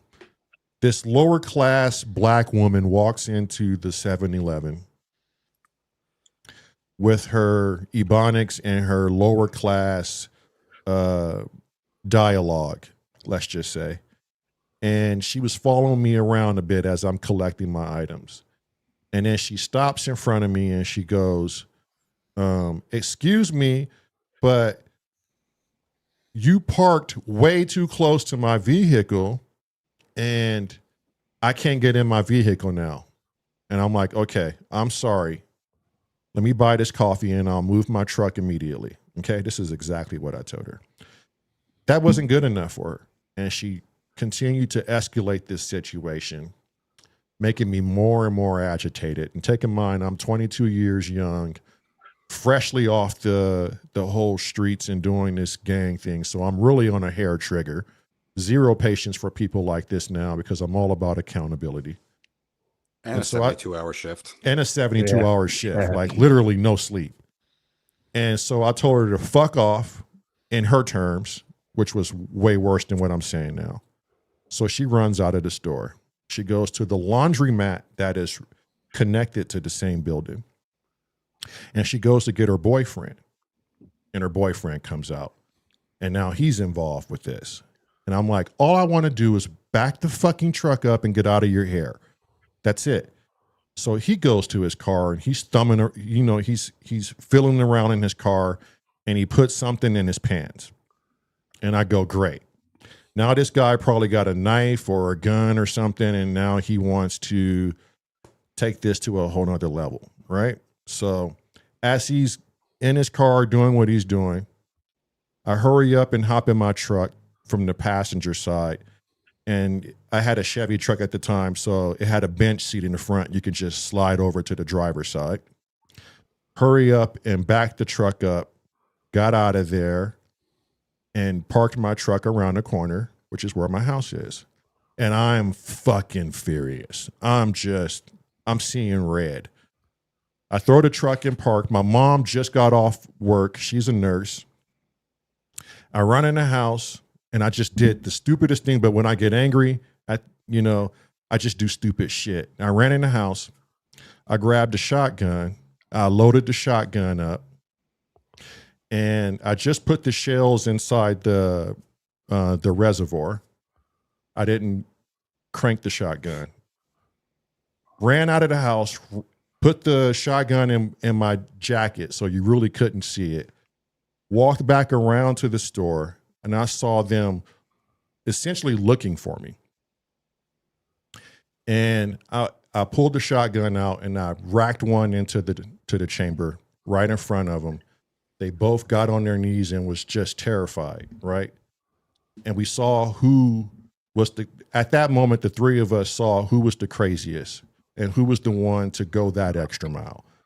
And everybody was panicking and they were screaming, please don't shoot. And one guy was like, don't do it, don't do it. And I was seconds away from just obliterating the both of them. And believe it or not, I literally saw my life flash before my very eyes. I saw my childhood. I saw my father who raised me. I saw my best friend who passed away. I saw the things that didn't happen in the future that could still happen in the future. And I'm telling you, those things went through my mind within seconds. And for some reason, I just put the safety on, put the shotgun back in my jacket, and I just turned around, not run, but walked back home, still furious, but I didn't do it. And it's because I've never seen my life flash in front of my eyes. And I think that was like all the things that's going to happen in a negative way after I do this. So I get back home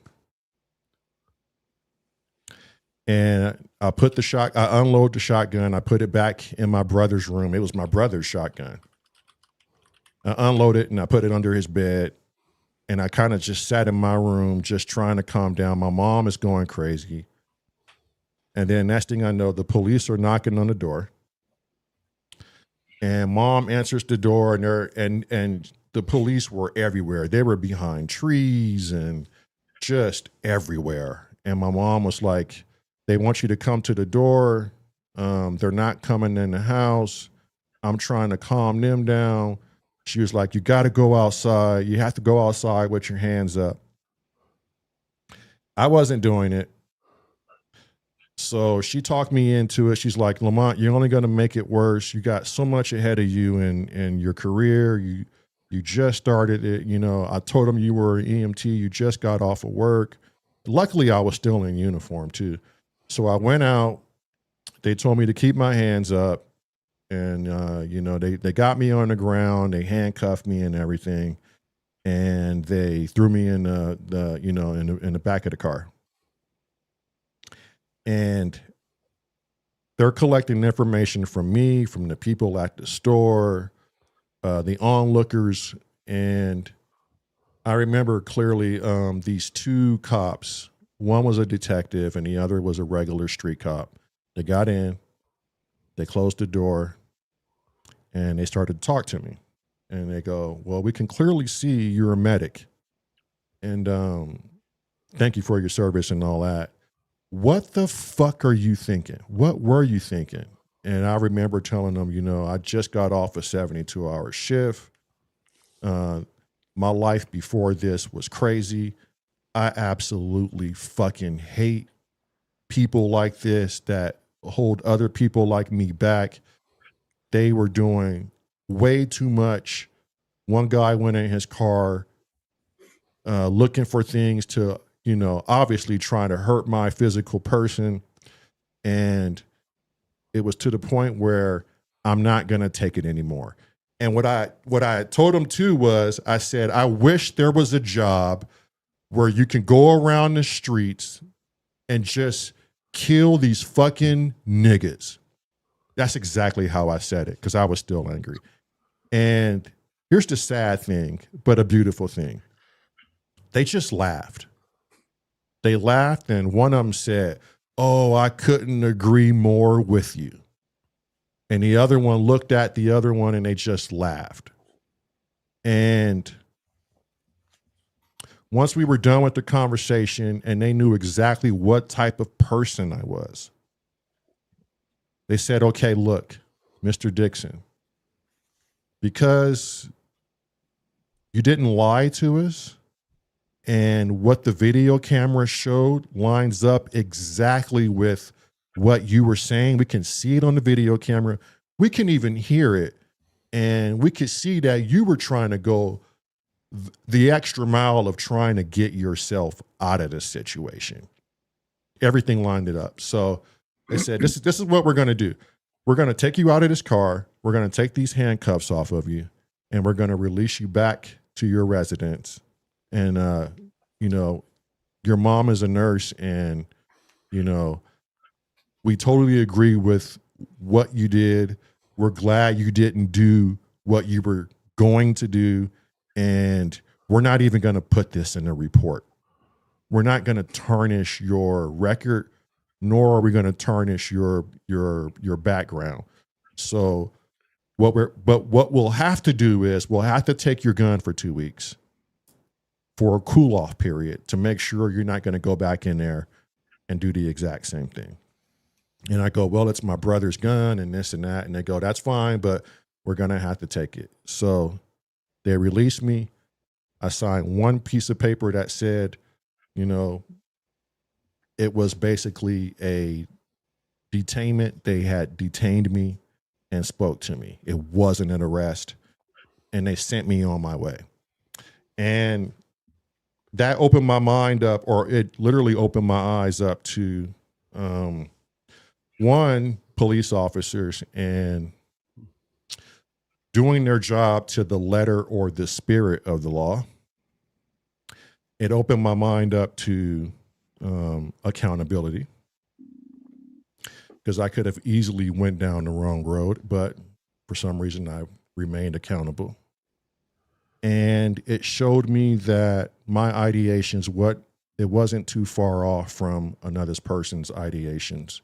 Whether they agree with me or not that was a whole other thing, that these white cops were agreeing with me that they wish that there was a job where they can also too kill these niggas on the street, you know? And that affected me in a whole different way, because they were actually liking what I was saying versus condoning what I was saying, you know? So that in itself was something to be aware of. So that, when you ask that question, Tony, that will always stick in my mind for a very long time. Mm-hmm. Yeah. Because that is the epitome of your question. Yeah, that's a life-changing decision that you made right there. I'm glad you made the one you made. Mm-hmm. Right. Yeah, just I didn't cut the rope. Fuck it. Yeah. My story's shit. Mm-hmm. Right, it makes my story not as fun. I didn't expect that. Yeah. Not a lot of people know that. And I don't mind sharing it. And that's a crazy story to begin with. And then you get to that back half, just when they put you in the car and talk to you, and that whole thing.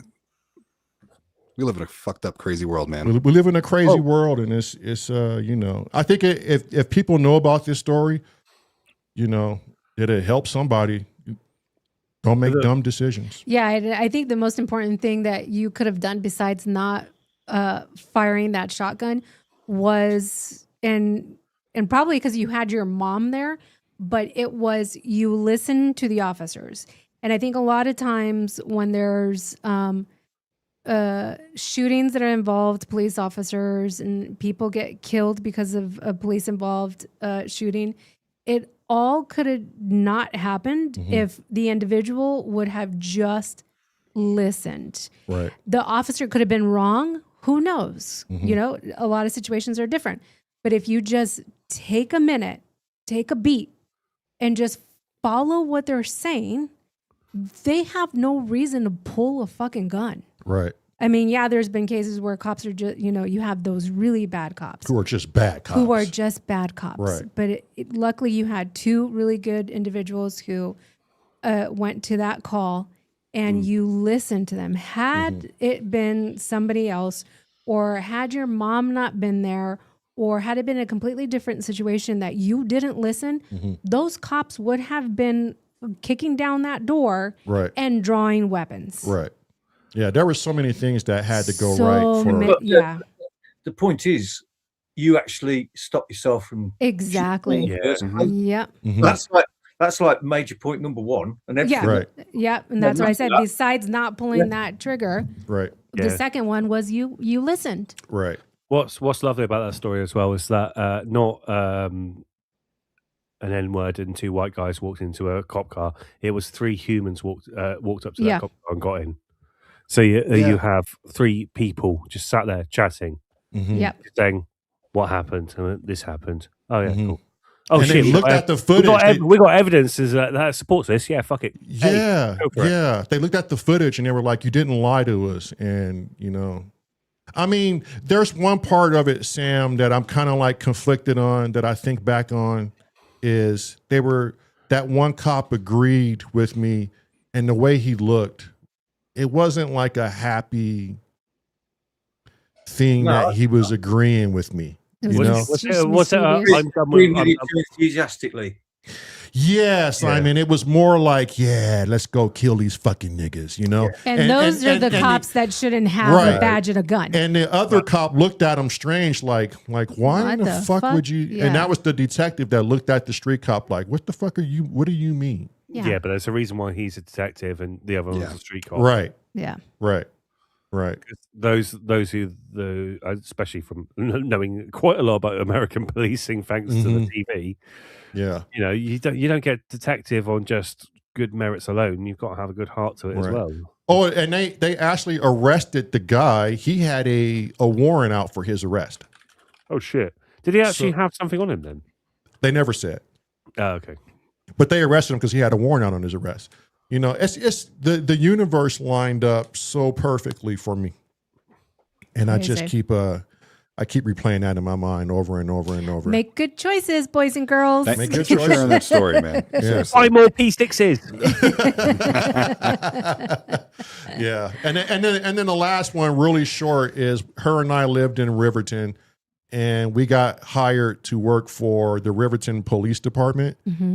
And we both decided to turn it down because we knew it was going to take our life in a different direction. And then soon after that, one of our good friends who worked on that same police department was involved in an officer shooting. Because an Indian took a big bow knife and stabbed him in his and he had in his chest. And luckily he had a thick rifle plating on. Yeah. That literally saved his life. Yep. He had to shoot the individual, and the individual unfortunately passed away because of it. And we were like, man, so glad we're not there. Right. And we were actually hired there. All they had to do was give us our uniforms and our weapons. They were ordering our uniforms and getting our weapons. And we decided last moment to and we were to lead all their self-defense courses and everything. Yeah, I remember that. Because of our background. And my brother had worked for him already, so the family was going to be together in law enforcement, and we just didn't do it. And here we are. Had we not chose to go the opposite, we wouldn't be here. Yeah, we would have been in a none of us would be here. Well, none of us would be here. Yeah. That's even crazier. Like none of us would fucking be here. Yeah. Telling these stories. Tone, you said you had one? So I graduated high school in the spring of 2001, just outside of New York. And I had a couple of choices for colleges. Couple that I didn't get into that I wanted to get into. That's besides the point.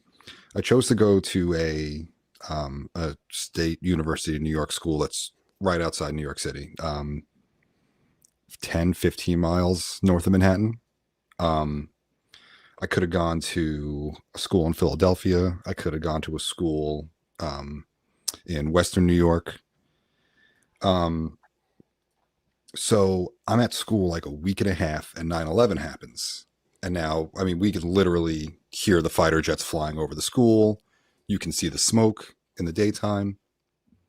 And they shut school down for like 7 weeks. So there's no classes. We're living there. There's no classes. Nothing's going on. This is my freshman year of college. I end up never getting back into the swing of going to classes. I had met a couple of dudes that were looking for a bass player in a band. I joined a band. I started working sound gigs, starting loading cases, running my cables, learned a lot in that job. That's how I ended up continuing in sound. And then looking forward, years afterwards, I kept working in sound. I kept playing in bands. I've been doing professional music related stuff all my life. Mm-hmm. I could have gone to Temple University and none of that would have happened. I could have gone to whatever the school was in Western New York and none of that would have happened. I wouldn't be here. I make the joke all the time that I blame the fact that I don't have a college degree on Osama bin Laden. And it's a joke. But I got kicked out. I got kicked out of school after that first semester because I never got back in the swing. And at that point I was already working in music. I didn't need to go back to school, and I just kept on that path. Yeah. And like I said, it pales in comparison to your story now. Yeah. But I do think about that all the time. Like, had I just said, nah, you know what, let's go to Philadelphia. Let's go to Western New York. Let's do this. Let's do that. I don't know. I wouldn't have met the band. I wouldn't have gotten to working gigs. Maybe I would have never gotten into doing sound. I don't know. I don't think it's less significant than my story. It's like these decisions, they affect us in one way or another. Yep. You know, who doesn't have regret on them? I try not to regret. Yeah. Yeah. You can't. If you do, you're stuck. Like every time I do regret and I get into that headspace and I think about, oh man, I should have, I don't know, dated that girl when I was 16 or something like that. Like what could have happened?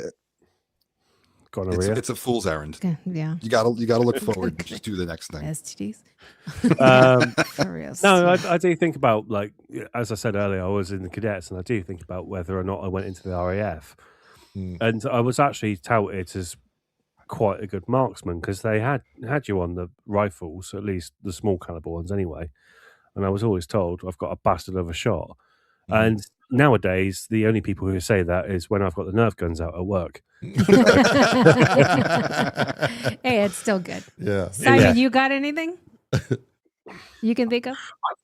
I just wish I'd never got caught shagging that sheep because I'd have probably been famous by now. I knew that was Simon. I told you when I saw that picture. Oh, Jervis said both his parents was RAF. Really? Yeah.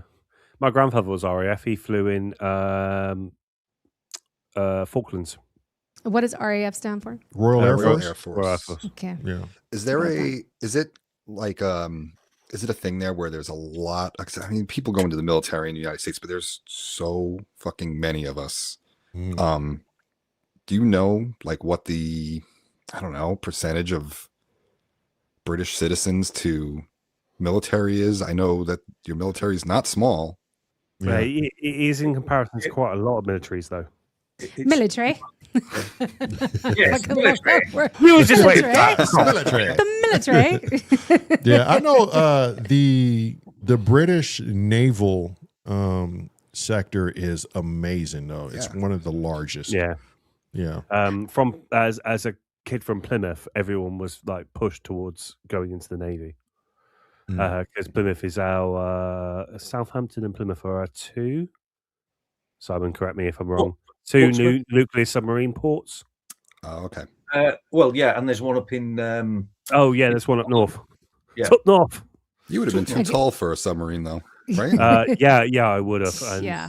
to be fair, I was 2 foot tall for flying planes. Jeez. So I was pushed for the army. I'm gonna tell my story real quick, and then I'm gonna go inside. And rest your knee. Yeah, go we've ahead. been here 2 hours, and Yeah. it's throbbing.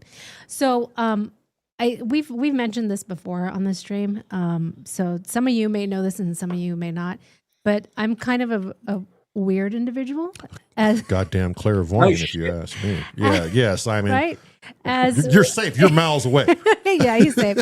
Weird in the sense of like I can see dead people, and when I was younger, I had premonitions, and the premonitions came in a form of dreams. Every now and then, they still occur as an adult, and then I just have a wicked sense of people. Well, so much so her grandmother wanted to give her a public exorcism. Yeah, because she thought I was because she fucking was nuts. Catholic. Yes. Yeah, she thought I had the demon inside of me. Right. Because she was witnessing some of the things she was saying and doing. And they were happening. And they were happening. And this particular story that I'm going to tell you was the catalyst of my grandmother thinking I had the devil inside of me. But it's just like certain things about me. Like I can sense when an individual doesn't have good intentions, where they're just not good people. And he sometimes hates that about me because he says I don't give somebody a fair chance, but he doesn't realize that I'm sensing something that he can't. You got to go by your own vibes. Yeah. Yeah. And almost 100% of the time I'm spot on when I'm like, no, there's just something not right. So this happened when I was about 5-7 years old, and my grandmother and I would go to Costa Rica for the summer every year. Every year was her and I, and we went to Costa Rica for about 3 months, and we would visit family. I was the only one out of all the sisters that went. I loved going to Costa Rica. I couldn't wait till the summer came to go, where my sisters couldn't wait till the summer to go because they wanted to spend time with their friends and go to the mall. I wanted to go to Costa Rica. And normally we would stay at a family's friend's house. And I love that. I love staying at their homes. But I remember this one time we had to stay at a hotel for a few nights because they weren't available or some, I couldn't remember exactly what it was, but I do remember we had to stay at a hotel. The night before our flight, I dreamt the hotel to a T. The stairs, the colors, who was working there, how many floors the hotel was. It was 4 floors. The people who were walking in with us, who were in the, I dreamt everything so specific that if I remembered, I could have wrote it out and had my grandmother read it before she walked, and literally she probably would have fainted. I dreamt that we were on the 2nd floor, and my grandmother never stayed on the 2nd floor. She always wanted a room on the 1st floor because she wasn't very mobile. She had wounds. She was diabetic and never took care of herself, so she had open sores on her legs a lot. So she couldn't move very well. So she would always request a room on the 1st floor. And I told my mom we're staying on the 2nd floor, and before I left, and she goes, no, I booked you guys on the 1st floor, because I was like, Grandma's not gonna like that. She goes, no, I booked you on the 1st floor. They guaranteed the 1st floor. Okay, I'm a child. I'm not gonna argue with my mother. Mm-hmm. We get there, we check in, and they give us the key room, and they're like, you're on the 2nd floor. And I was like, I knew it. Like in my mind, I'm like, I knew it. That night in the hotel, I dreamt that the two upper floors above us caved in, and everybody on the 2nd floor perished. And I'm like, we got to get out of here. This is all I'm thinking is we got to get out of here.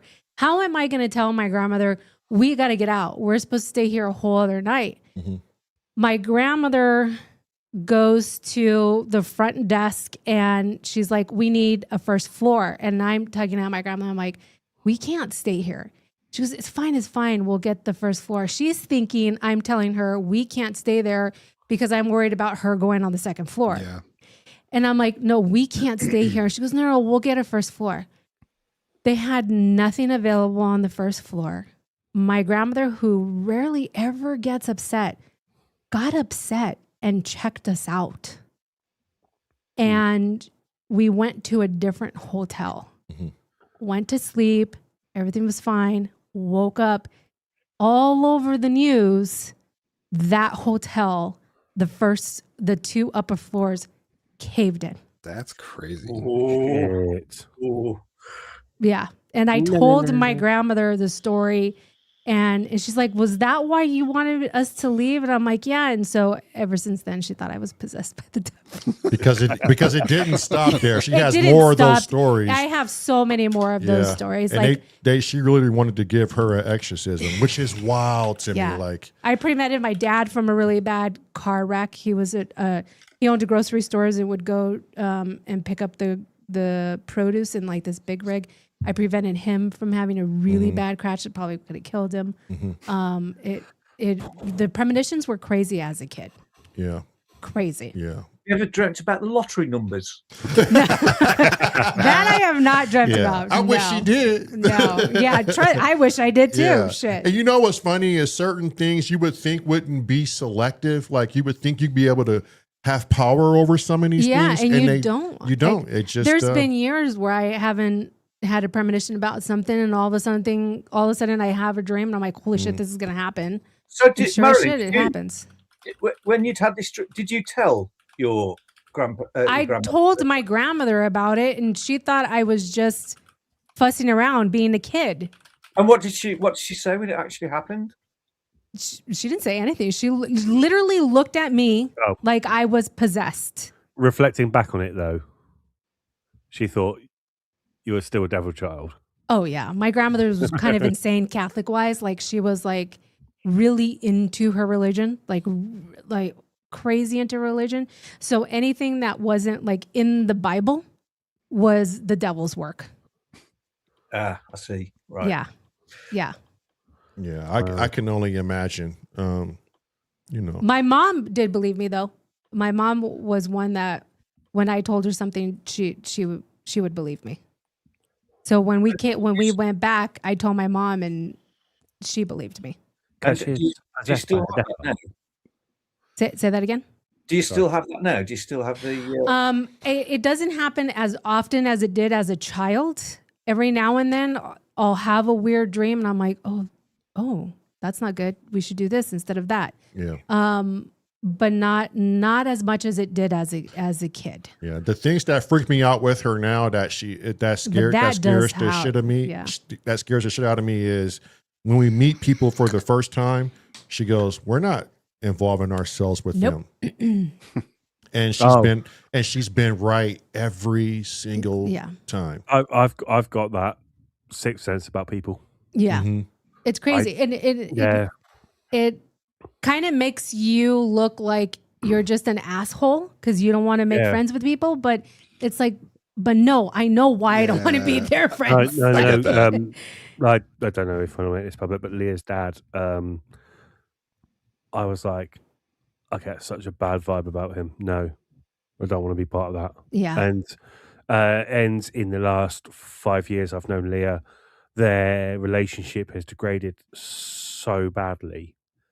And she's questioned all of her childhood upbringing on basic male stoicism, to be fair.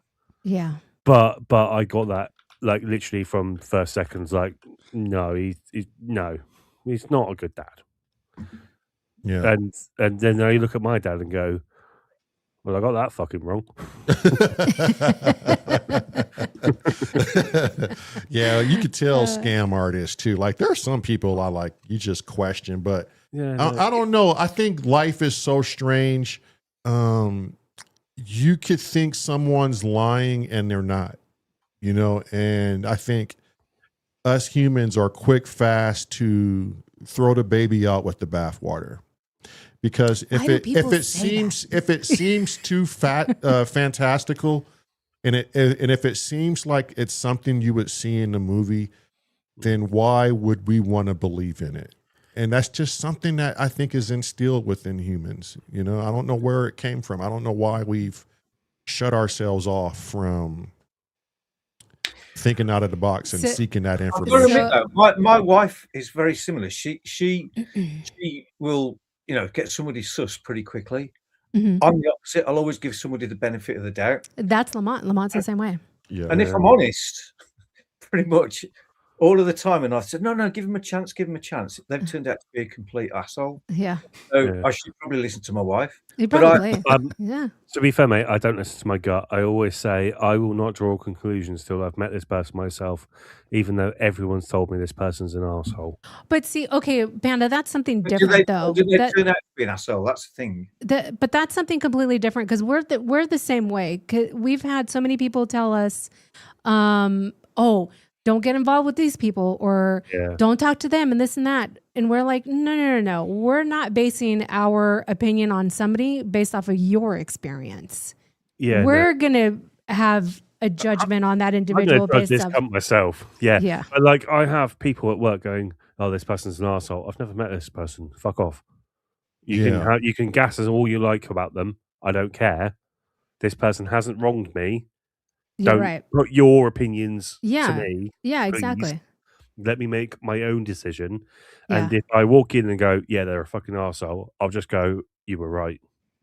Yeah. Because then also that's a big up on the other person. Yeah. Right. It is. And but at the end of the day, you made your decision based off of your experience. Yeah. Right. Yeah. And you can say that wholeheartedly and not just been like, oh, but if I would have just met this person and not listened to somebody else. Yeah. Somebody asked my brother and I forgot who it was, like, why do you guys play the particular style of music? Why is it always somber, euphoric? Why is it always so relaxing and whimsical? Why that? Because you guys don't portray that. You speak different. You speak freely. You guys are sometimes heavily with the adjectives, why that? And I'm not going to speak for my brother, but for me, it's because of how we were raised and what we've been through. I think all we want now is some sort of peace of mind and soul, So when we create our tracks, we create it from, I dare not say spiritual standpoint, but it's something similar. I think we want to create something that takes us away from the negativity and kind of like shaman ourselves to good. I think you could say spiritual. Spiritual doesn't have to mean religious or vice versa. Yeah. You're like a Jedi of making music. Everything's like be harmonious.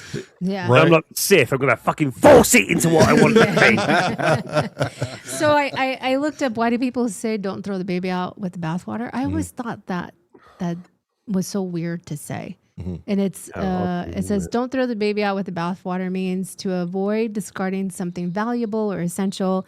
In parentheses, it says the baby, while trying to get rid of something unwanted or bad, the dirty bathwater. Why the fuck would you throw away a baby, though? Like, I don't understand that saying still. Yeah, it is a strange saying. It's such a strange saying. Like, you're washing the baby and you're like, oh, the water's dirty. And then you throw it out and you forgot your child was still in there. Yeah. Don't sell the hydrosynth just to buy a PB12. Is that God damn you? Fuck you. Exactly. Fuck all of you who laughed. Fuck you. All right. No one's laughing until the PB12 is I'm out of here. Yeah. I don't know if you're done. I'm going to stay for a little bit. All right. Bye. Yeah. Do you need help getting out of the door? Love you. Was that light on out there? Yeah. It is? Okay. Yeah. Do you want me to start warming up that? Yeah. Okay. I won't be too. Oh, I could do that when I come in. It's fine. Okay. Yeah. All right. Bye, guys. Yeah. It's nice chatting with y'all. Yeah. So, I'll be back in a sec. I'm just going to find my vape. Okay. Yeah, I thought it was. Join us. I always thought it was strange. People didn't get my brother and I, especially when we meet people off the streets and they come to see the YouTube channel and they go, "What the fuck is this? You mean it's not hip hop? It's not R&B? You guys are playing some shit. But you're black.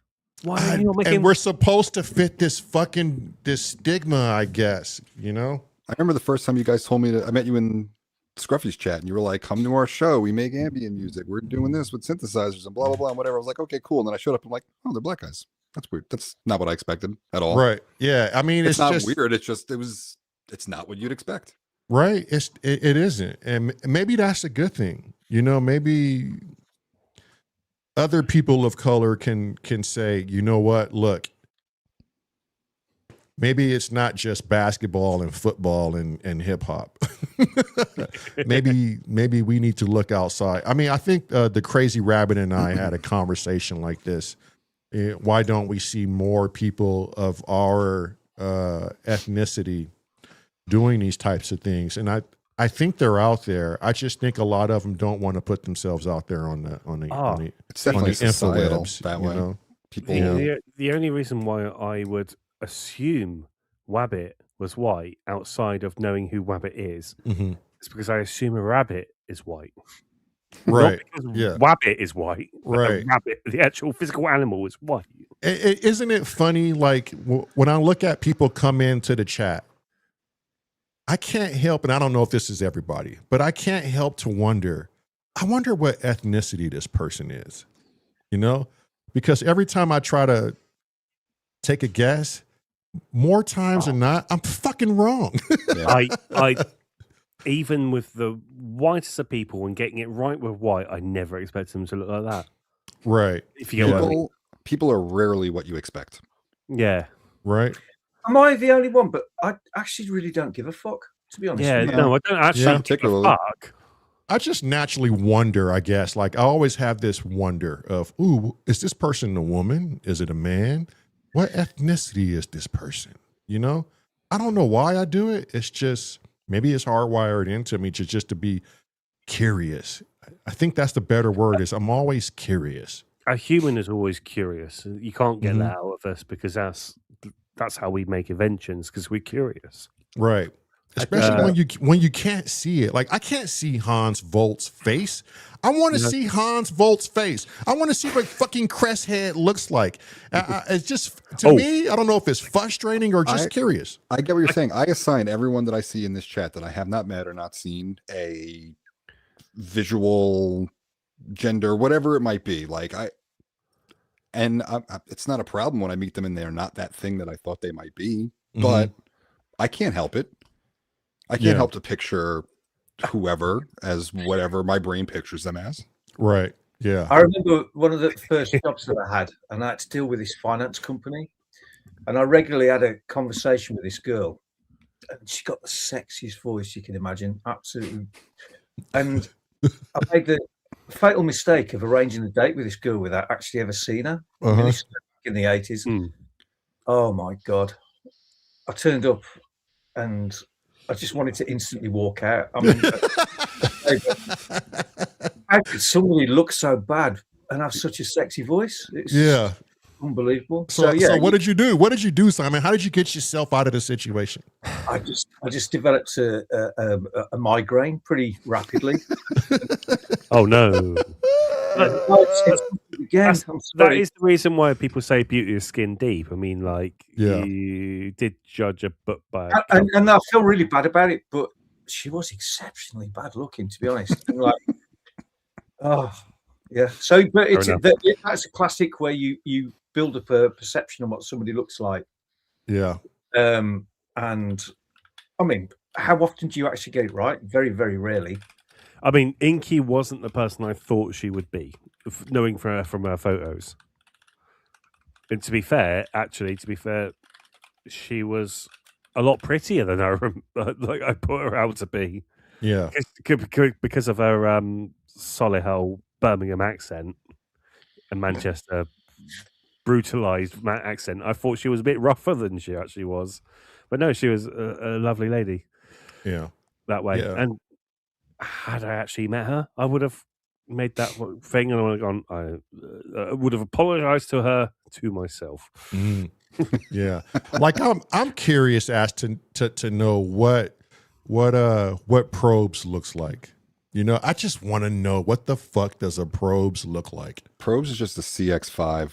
I mean, the link is right there. Right there. Right there. You know, I want to know what a fucking Victor looks like. I do too. Victor has been in my chat too. Right.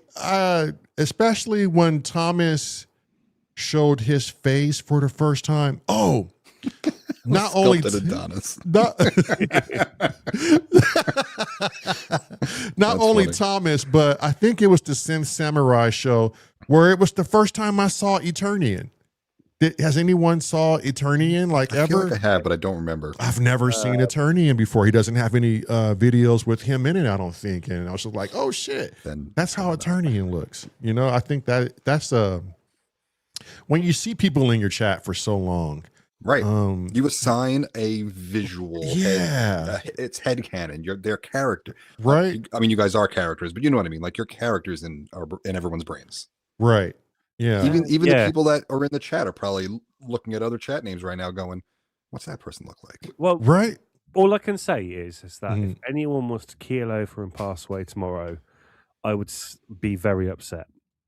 Anyone in the chat 100%. Right now, like, if you was to keel over, I mean, like, thank God we'd seen Uncle Jerry's face, for example. Yeah. Right. Yeah. And, like, because it's not going to get rid of the mystery. Not seeing your face, but I'd still feel sorrow for you. Right. I will mourn you. Yeah. Because you have made an impact in my life. Even Banana Rider 69, which I'm pretty sure has been in for quite a while, but I've not actually interacted with, has been chatting to everyone, and I will feel sorry for you if you was to pass tomorrow. Right. You're not going to get to know him. Yeah. Like, what is that all about? Like, it's funny you mention that. They're just digital fucking names, Panda. So you mean to tell me these digital names and this interaction for weeks on end, or even months on end, or years on end, that finds a way through the emotional complexes of humanity is a strange fucking thing.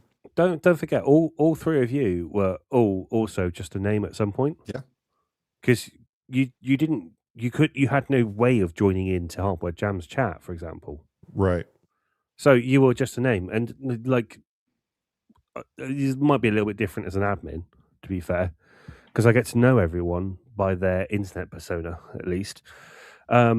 And to be fair, I always look for the gaps anyway. What you're not telling me, I can always see what someone's like because it's not what you're telling me; it's what you're not telling me. Right. I think that's what Marilyn was also on about. As well, I think we had a chat one day when it was like when my brother and I were wanting, and we still want to do this for 2026. Start at the further end of the East Coast, and tour thing, right, and tour our way all the way to the West Coast purely on subscriber help. Good shout. How much can you trust the people that are showing up to your online show practically every time you go? I wanted to ask her that, but I didn't want to keep her. Like, that's surprising that she has that thing and then just like lets strangers from the internet come stay with her. I stayed, Rabbit stayed, VB stayed, like, right. And I mean, I get the point that, like, at this point, you know us pretty well via the interactions. Yeah, but that's prior, but still. But that's interactions. You guys could be fucking anyone on here, right? Right. And that's the thing. And this may go into a little bit of help me out, Sam. The scientific term of God damn it. Memory loss? No, it's just getting old. Yeah. You twat, memory loss. And I don't even know why I can't think of the name. A particular science where quantum science, right? Yeah. Where there's this quantum field of consciousness, and it allows us a small window to hack into another person's intentions via this quantum field that we can't see. Quantum entanglement. Yeah. Yes. So it's assumption that everyone's brains is quantumly entangled in some way or form. So we've got a certain chemical in our brain where kind of are. Yeah, it's a certain chemical which can be put in several positions of spin. And if your spin is aligned, then you have that good feeling. If your spin is misaligned, then you have that bad feeling. And it is, some people would say that is doohickey, but I'm a firm believer of that one because we have seen particles do that. So there's no reason why a chemical can't do that. I definitely had some of that chemical at the Hacienda once. Everyone felt great together. I loved everybody, man. Well, there's people who've been mapping the DMT plane, hasn't there? Oh yeah, they're literally Yeah. mapping it. Yeah. Yeah. And together as well, doing the same trip. Mhm. So they Rick Strassman is leading the way on that, I believe. Yeah. Yeah. It's like, and that blew my mind when someone told me about that. It was like, I have only visited that plane 3 or 4 times without implicating myself. Just once for me. That was enough. Trader to the Living. No, we didn't cancel that, Trader. It's our goal to still do the Get monkey chopped up in his freezer. the monkey trek. Yeah, but no. I mean, well, like, go ahead. if you want to do the monkey track, also push it out to those who can't make it to America as well, please, because we'll help where we can. Yeah, I think we're Like- going to do it for the That's UK interesting. too. We're definitely going to do it for the UK. Much You're gonna have smaller to, country. Yeah. When we do this, though, we're literally going to talk to the individuals that are going to be involved on the phone, of course, and try and figure out how to make this work and the commitment level. I think a lot of it is going to come down to the commitment level. Like, I think Trader to the Living is tits up on letting us stay with them for a day till we find another ride. And if people really want to commit and go on this documentary with us, I think it would be cool. I have all of the cameras. We have all the cameras lined up already. We're just waiting to get some POV cameras. And Gonna rent an RV. no, we're actually going to literally fly out to New York. I think George G's is really on board with this as well. We're going to fly out to New York. Literally, it starts when we land. Someone's going to be responsible for picking us up, taking us to their home, That sounded like Banana Rider. and driving us to our next stop. You know, I think it's possible. I think a lot of people are willing to do it. I feel like when you brought it up, we had a decent amount of like the East Coast portion of that, like lockdown stitched together. Yeah. Right. And I think the Crazy Rabbit would be the essential next stop because he is in, God, I don't want He's to. in Virginia. He's in Virginia. Somewhere? Yeah. It's a big state too. It's a big state, you know, and it would be from Virginia to, I don't know, you know, maybe Tone Smith pops in and takes us from one place, or maybe somebody down south takes us. Just think about the implications and the journey and the experience from it all. It's never been done by us. We don't know what to expect. We're just going to have clothes and a shit ton of camera equipment and constantly downloading information to Marilyn. So she, you know, and then everybody in the UK, all of our friends in the UK, so they don't feel like they're left out, they'll be responsible for scoring the entire documentary. Oh, that's right. That's what it was. Scoring it. Yeah. But we've got to give it points. Okay. Say that again? You've got to give it points. You got Oh, Shotgun Detroit. I want Detroit. Fuck you all. Yeah. I think we don't want to edit it crazy. You know, we kind of want to make it episodic, right? So maybe it's a 10-part episode and we'll send everything to the UK. You guys musically score it. And when it's done, it's done. And I just think it's something that my brother and I are looking forward to. We want an adventure. We don't want to live.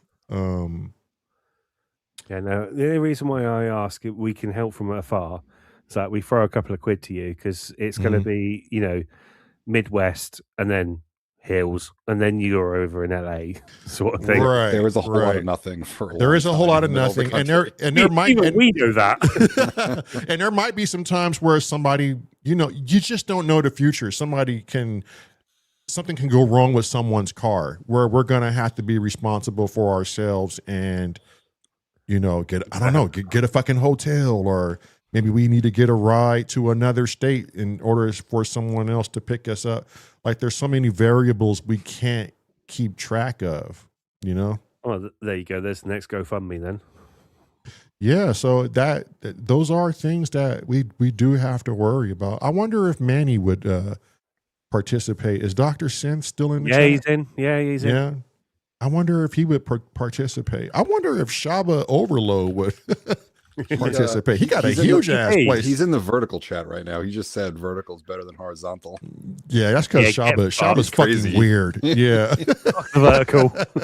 Shaba lives in a different plane than we live in. Yeah, but we're excited. We definitely want to do it. We're pushing for late May, and we need it to happen within a 2-week time span because we can't take forever off work. No. That's a short trip. Well, it's not a short trip. It's a long trip, but that's a short time frame. You just think it could still be done, though. It'll get you north to south, definitely. Yeah. Let's see. I mean, I know from tour you can get from one side of the country to the other if you're just driving. I'll tell you what you want to do is, I don't know, fuck it, use only Sam's because it's dead right now. Just put in every American, just put in where you are, and then take that information, put it on maps, and you just literally just put pinpoints and go all the way south to Florida, or where it ends up being south. Yeah, anyone interested, if you're in our Discord, which I think most of you are, go into Only Sam's and because I fucking love maps. Let me do that bit because I can do the little pin. Well, I think Marilyn already created a road trip channel. Oh, she might have done actually. Can somebody go look and see? I'm looking. Yeah. Hey, so looking. Yeah, it would be fun. Has anybody thought about doing anything like that? Just relying on complete strangers? I've watched a YouTube I've never heard channel of anything do it. like that. I've watched one YouTube channel. It's called Discover Connection, and they literally hitchhiked from the East Coast to the West Coast but that was too crazy for me. That's wild. There is the kindness tour. I'm tagging everyone. Fuck your inboxes. So go to Discord. It's the kindness tour. And if you're in, let us know. I'm doing it again just to make sure that it's going through. But you know, you know what's funny though is how do people know to trust us? You know, I think it's going to go both ways. I don't think it's a one-way street. You know, I think it's a lot for people. Dr. Synth says if you can get my kids out, then other than that, I don't have any room. But it would still be nice to meet you, Manny, once we get to California. And that's where the UK could help. Because we could just throw some money at you and you can get a motel or whatever. Right. And I truly believe that's what's going to happen ultimately, is not everyone can participate. We've got a great guy on YouTube from the UK called GeoGuessr, and he goes out and he just literally he either sleeps on park benches or he finds the goodwill of people who give them a bed. And he'll literally walk out with a £10 in his pocket and just go walking. Just that's crazy. Just trekking. Yeah. And he'll do the videos only last about 2 or 3 episodes, and it will get about 45 miles, and then he'll run out of money, and that's the end of the challenge. Oh, he did one in Austria, and I was so amazed by that level of commitment, goodwill. Goodwill. Yeah. I think the media does a good job with trying to pump that we are not loving people. We are not to be trusted. We are fucking all animals and stay indoors. You know, I think the media does a good job of that. Yeah. And I would agree. Once you can get out there and really experience the world for yourself, I think it's vastly different than what they're projecting on that idiot box. There's that German guy, isn't there? And he just did one where he hiked through Afghanistan, and he was literally sort of, relying on the locals to put him up and feed him and stuff. Mm-hmm. And you've got this, we've all got this perception of what it's like in Afghanistan, where they're already all want to kill you, but they're like the kindest people. And you've got this, blatantly white European walking on his own through Afghanistan, and they're just giving him all the help he needs. Right. And no one's gaffled him up or tried to kill him or anything like that, huh? It's amazing. And it's, he did one in, I think, not North Korea. What was the other place he did one in? I think it was Iran, and he was going through Iran, and all our perceptions of Iran are what we were told on on the media or whatever. Mhm. And again, nicest, kindest people you can imagine. Is that enough for you, Simon, to watch something like that and think to yourself, this is actually the way the world is? Or do you think these people are outliers? They just got lucky. No, I think that most people are all the same. I think most people are kind and would help anybody else out. I just think it's the very small percentage of dickheads out there that are the only ones that we do hear about. Yeah. I think most people are all the same, regardless of where you are or what circumstances you live in. And that's what gives me hope, to be honest with you. Yeah. It's similar to like engagement on the internet with rage baiting. It's like if people see something nice, they see something good, and they tend to go, that makes me feel better, and go on with their day feeling better. But you see something angering, infuriating, bothersome, whatever it is, you tend to comment, you tend to engage with it and shout it down or talk about it with you. I saw this crazy thing today that I hated. Not, I saw this puppy. Here's a picture of it. I don't know. It's a bad example, but you know what I mean. That's because humans are inherently negative biased. And we always will be, because once many years ago we had predators, so therefore we was always telling about where the predators were, not where the food was. Right. Because you'd always find food. You always didn't want to find predators. You tend to not ignore the good, but not. You assume the good is the default. The good is the default. Yeah, you assume the good shit is the outlier. So yeah, you're not talking about the default. You talk about the outlier because that's the weird thing. Yeah.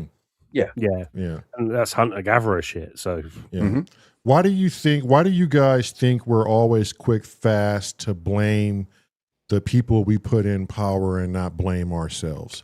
Because ultimately it comes down to the people. I mean, if you're watching what's going on in Iran right now, that's the image of people being pushed too far, and they're now doing something about it, which they've completely killed that protest via the internet, because things like this become very infectious, right?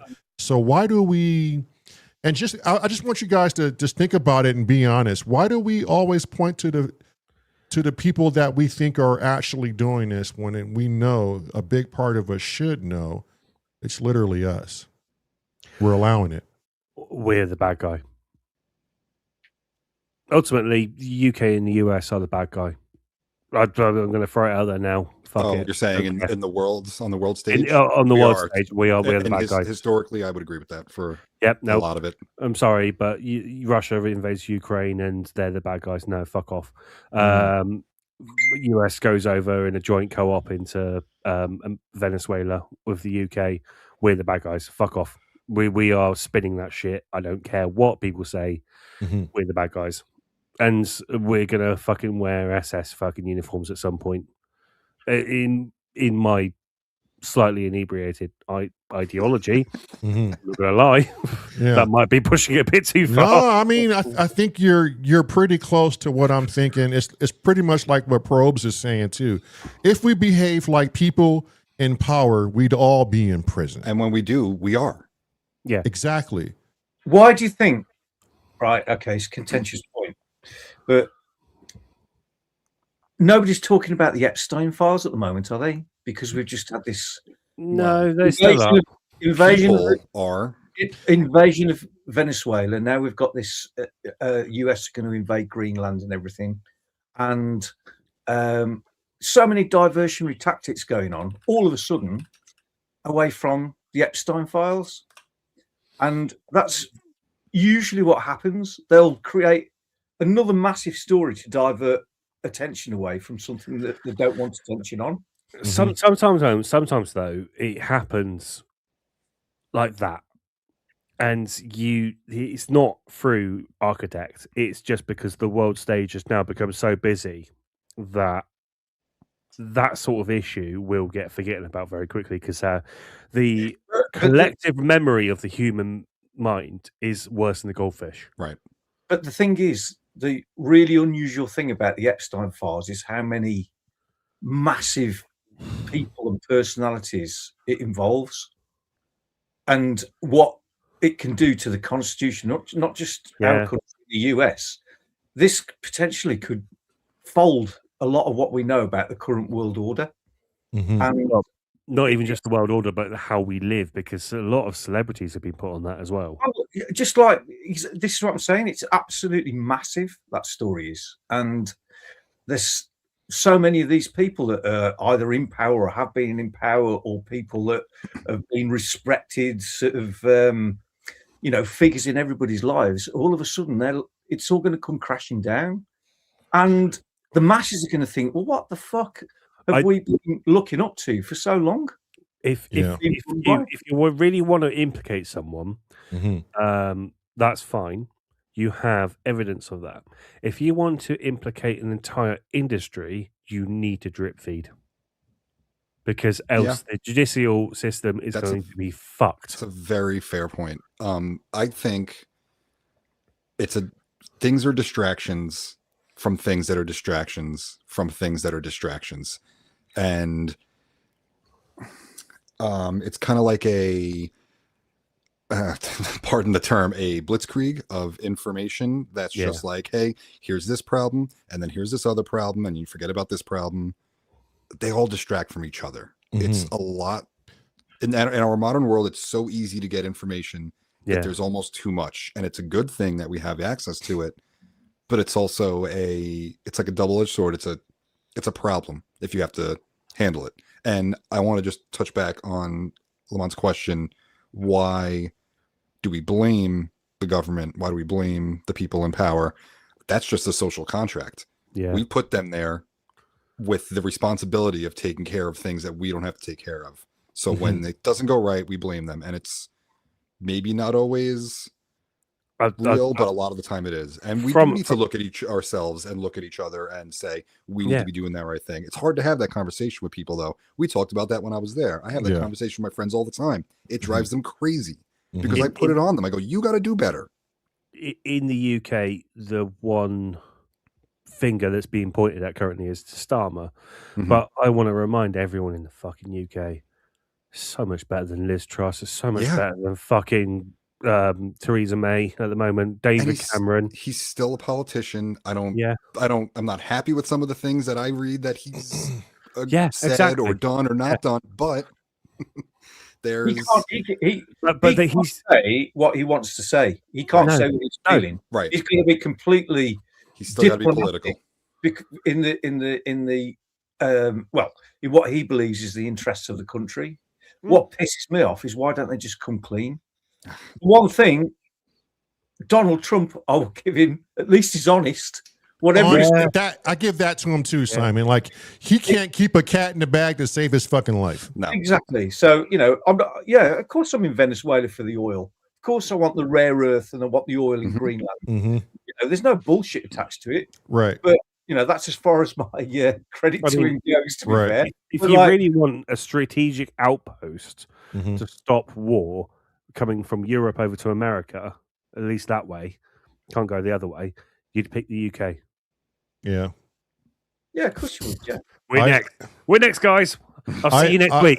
I agree with Jervis. He ain't smart enough to fucking lie. 100%. No. That's a good point. He's not a brilliant speaker. No. I'd much rather hear JD Vance speak, even though I don't agree with some of the shit he talks of. I think if we're all being, if we all want to be coherent, the people we put in office, they all have the capability to do some good, right?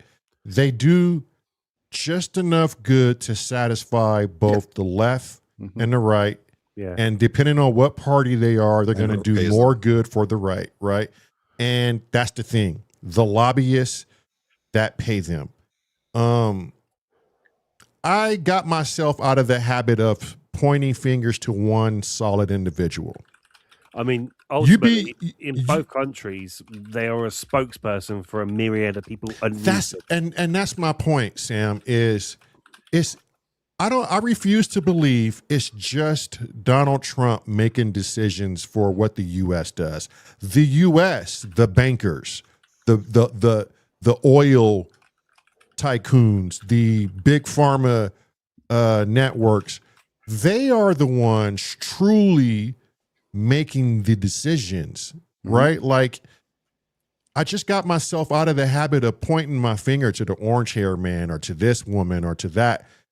It's so far gone, and it's so deep now that I don't even think sometimes it's just one government. I think there's just multiple governments, and they're all behind closed doors, and they're all trying to decide what's good and what's not good for the entire world.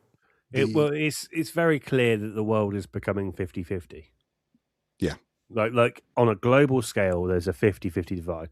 All right, there is some conscientious objectors in the middle, but there is 50-50, 50% for the majority Western side, 50% Eastern side.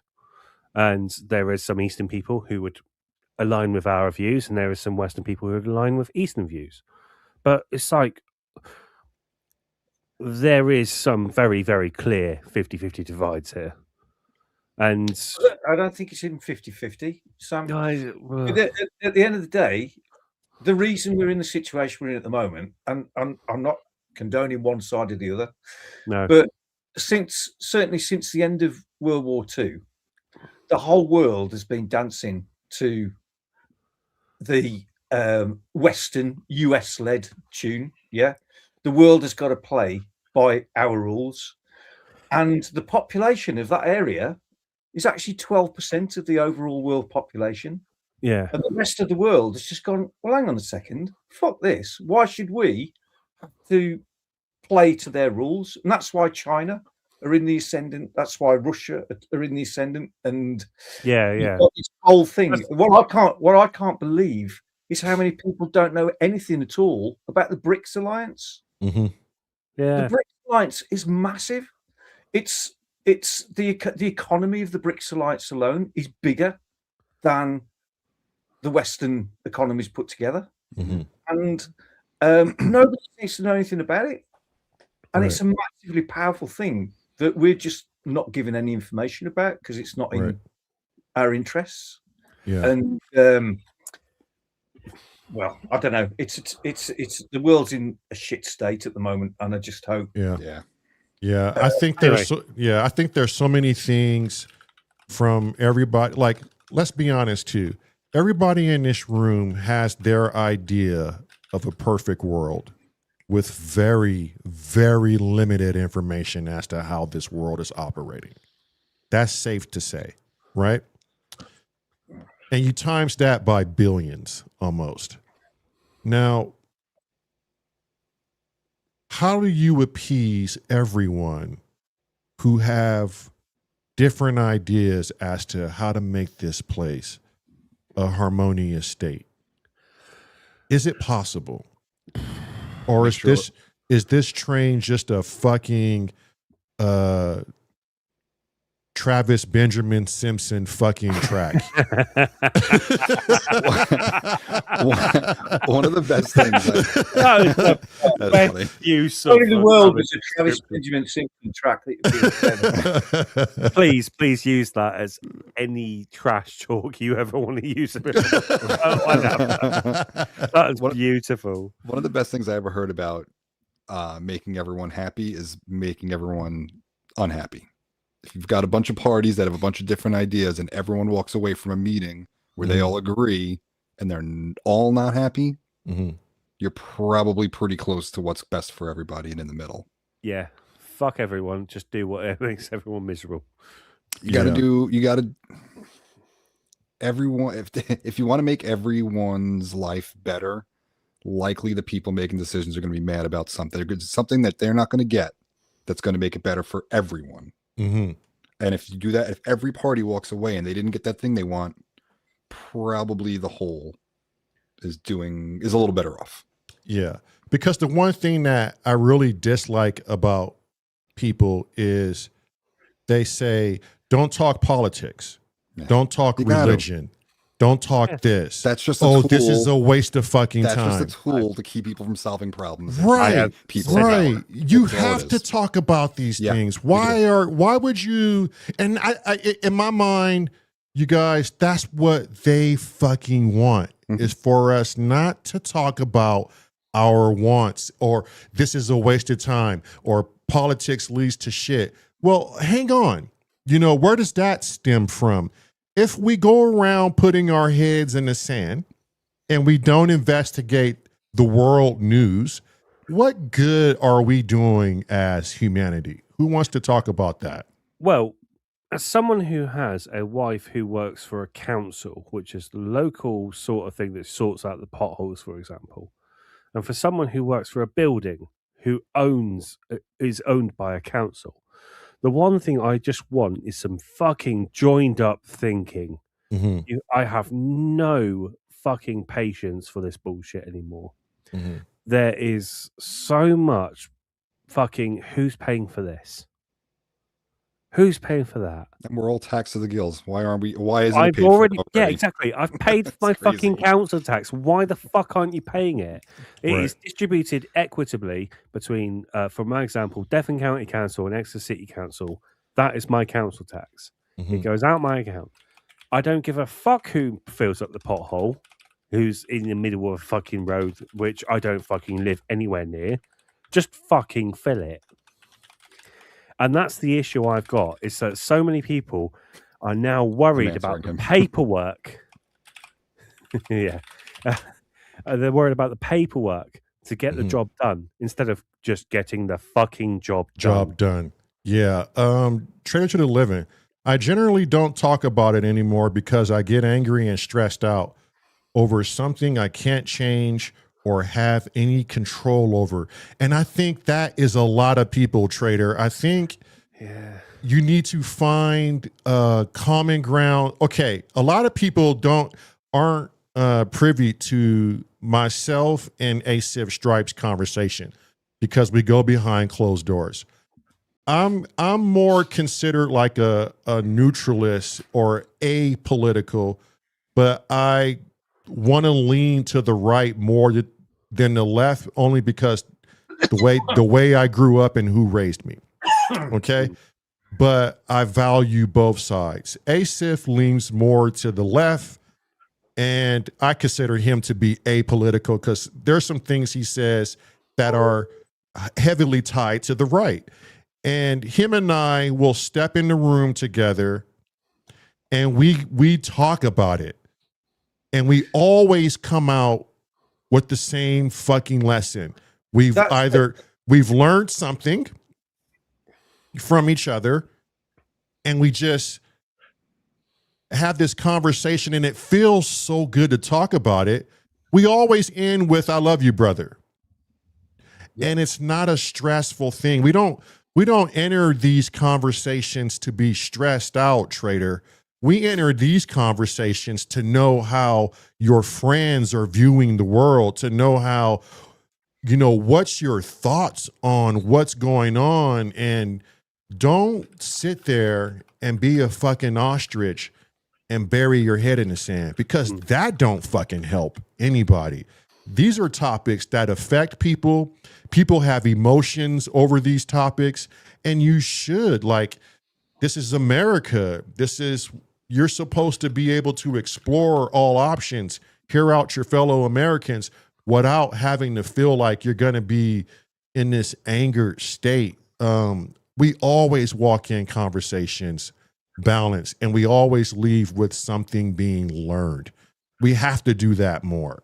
You don't have to make it stressful. I think the media wants us to feel stressed out. They want us to feel like these are topics that are beyond our little puny brains and we don't know what we're talking about. And most of the time we're having to guess as to what to talk about because no one gives us the truth. No one wants to fill in the fucking blanks as to how this world is operating. This is the problem now, is that you can't hold an opinion on whatever, whether you're far left, far right, center, whatever, there's a complete division where nobody can debate anymore. Mhm. Right. It's Most really hard to do people, if you've got, take a group of people, you'll probably agree on 80% of everything between yourself. Probably more. Yeah. Probably more. And then, Mhm. but it's that 20% that people focus on. And now there's a culture developed where if you hold a different opinion to somebody else, there's this hatred almost of the Right. people that hold the opposite view of you. And you'll never, ever get past it unless you can talk it through.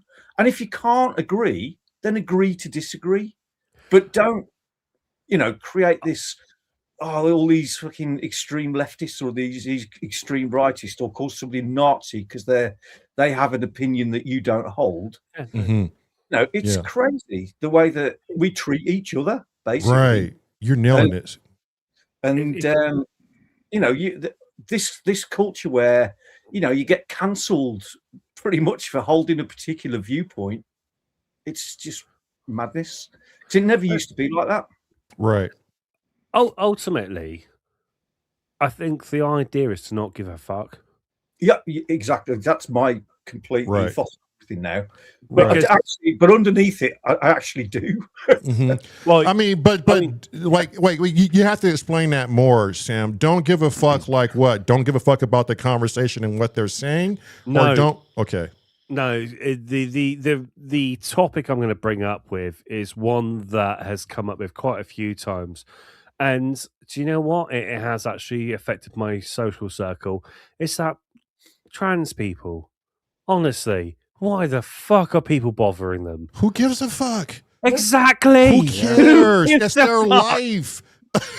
They're like a quarter% of the population. Like, what causes the problem is actually people that aren't even involved in that community Mhm. that will basically have this basically force a militant viewpoint about trans people down your throats, which Mhm. pisses everybody off, Right.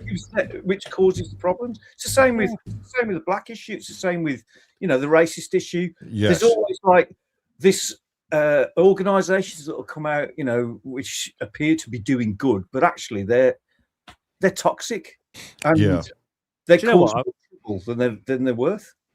A coworker came out to me last year and she said, I'm coming out as trans. I'm going to transition from male to female. And I went, excellent. Do you know what I'm going to do? I'm going to get myself fucking clued up on that. And I got myself so clued up on that there was some things about transitioning that she didn't know about. Yeah. Mm-hmm. Gaursing. Holy fuck. That's fucking disgusting, but it's a necessary thing. Mm-hmm. She wants to go the full ham hock. Pardon the pun. I didn't pick up on it. she wants to go the full ham hock. She's got to do gaursing. And because her partner is female by birth, not by gender, which is something you will be fucking trained to do from now on, is just to associate that sex and gender are different.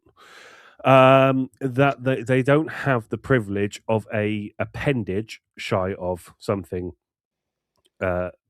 artificial to be the correct size for what size of vagina she wants.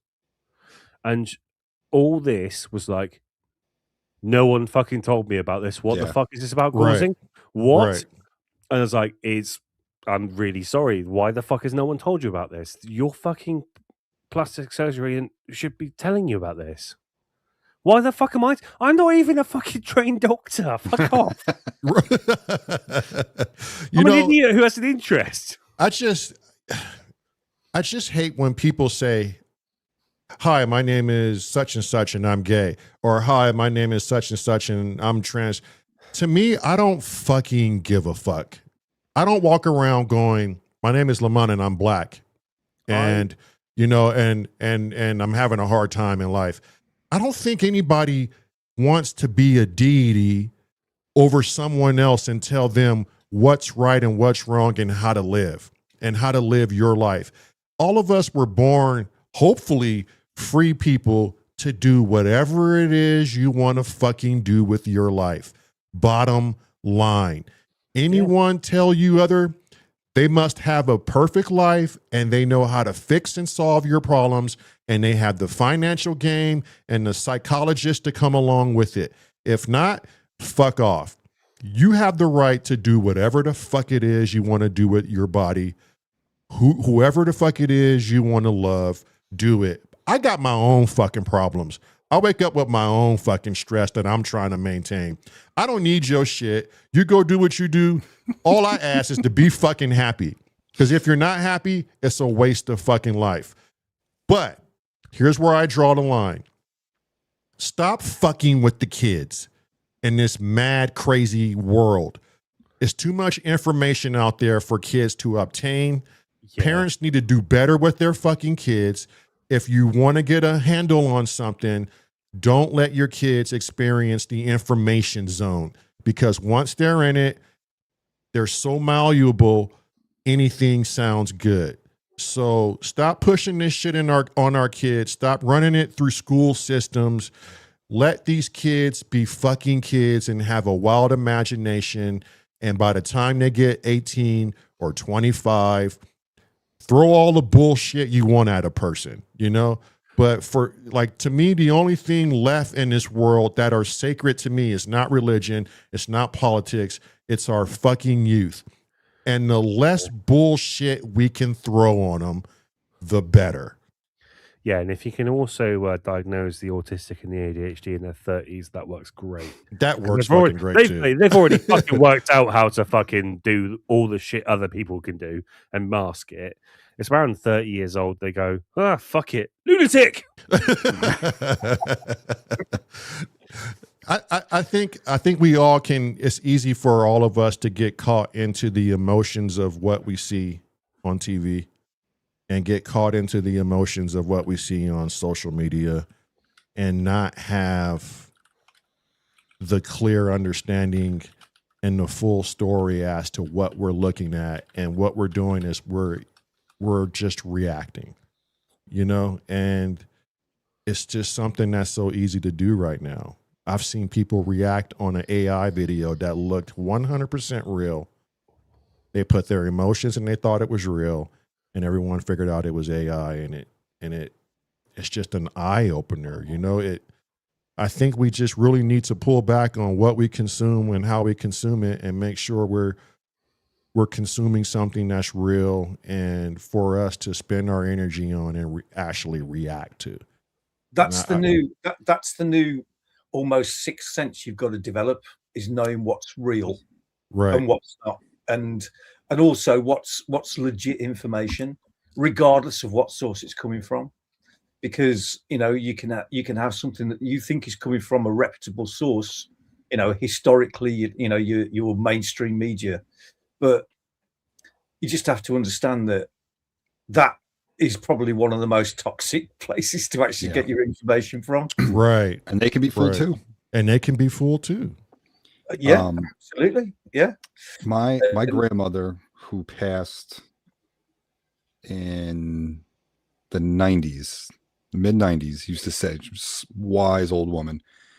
She used to say, believe none of what you hear and half of what you read. I can't even imagine, like, with the way modern disinformation works, how to navigate using that mindset. It's pretty much like, don't believe anything that you don't experience yourself. It's like, and even there, who knows? Yeah. And that's the thing. We just need to stop reacting with half the information. You know, it's not doing society any good. You know, I mean, react to the information, but vet it. Vet it. No one vets anything. Then react. Right. You know, I spend too much time vetting. It's annoying. I want to play music and live my life, and I'm sitting here reading 7 articles about a news story that I didn't care about to begin with. But I got to argue with my friend who says, I don't know, something fucking crazy. The best thing I ever did was stop reading the news. I wish I could do it. Right. Like Yeah. Leah puts the news on TV. I was like, get that fucking off my screen. What the fuck do I care about what's going around the world? I've got my own life here. And to be fair, if nuclear bombs are above me, I'll hear a fucking siren. Mm-hmm. If the world's that bad, we'll know about it. And you know, my wife Yeah. has a habit of saying, "Okay, well, who sponsored this article?" And then who sponsored that? You know, and then once you get to the root of it, you're like, "Well, fuck, that's why this person is saying it, because they have an agenda for this." You know, and it sucks. Like what Tone is saying, you have to spend so much time trying to consume what's false and what's fact. At the end of it, it's just a waste of time, and it's going to be more and more of a deterrent for us to want to find any information out there, if it's even worthy of expressing ourselves and having an emotional reaction to. You know, I think critically thinking is a big skill set. It's fucking hard for the future.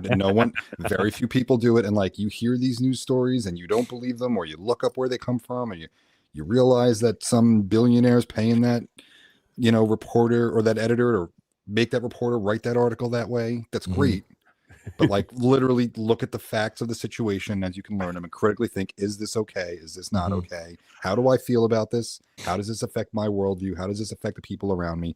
And then make your decision accordingly. Right. And it's so hard to get to that step now, and people don't do it. And when you challenge them to do it, they clam up, or they make excuses, or they walk away from the conversation, and it sucks. The one thing that I've learned, certainly since I've been a bit older, is to weigh up both sides of any argument. Absolutely. And you taught it younger now. You are taught it. I don't know if you've seen these, Sam. You guys might have seen them as well. There's a series of like things that they do at the Oxford Union, where they'll have like a, sometimes pretty controversial speaker. So people like Tommy Robinson, who's like a right wing character over here, shall we say? I'm traditionally a more left wing orientated, and I watched this, and Tommy Robinson is he's a pretty reviled figure over in this country, because he's a right wing activist, but that's the way he's portrayed by our mainstream media, right? And I don't agree with 99.9% of the stuff that he says. But he did one of these Oxford Union talks, and he said, right, okay, what I'm going to do, I don't care what you think about me, and I don't care what you think about my politics, but my plan today is to show you the truth, and how that truth has been manipulated by the media for you to make a judgment on me. And he showed a series of videos that had been used on the mainstream media to make this guy look like an absolute prick.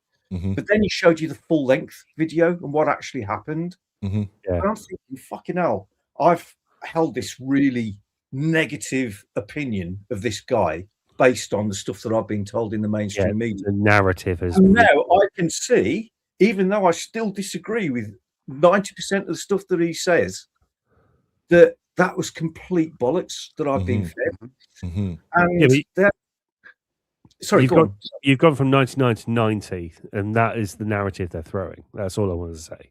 Yeah, exactly. And the thing is that this is why you've got to make a real careful judgment about what you're told, and what you're told to believe, because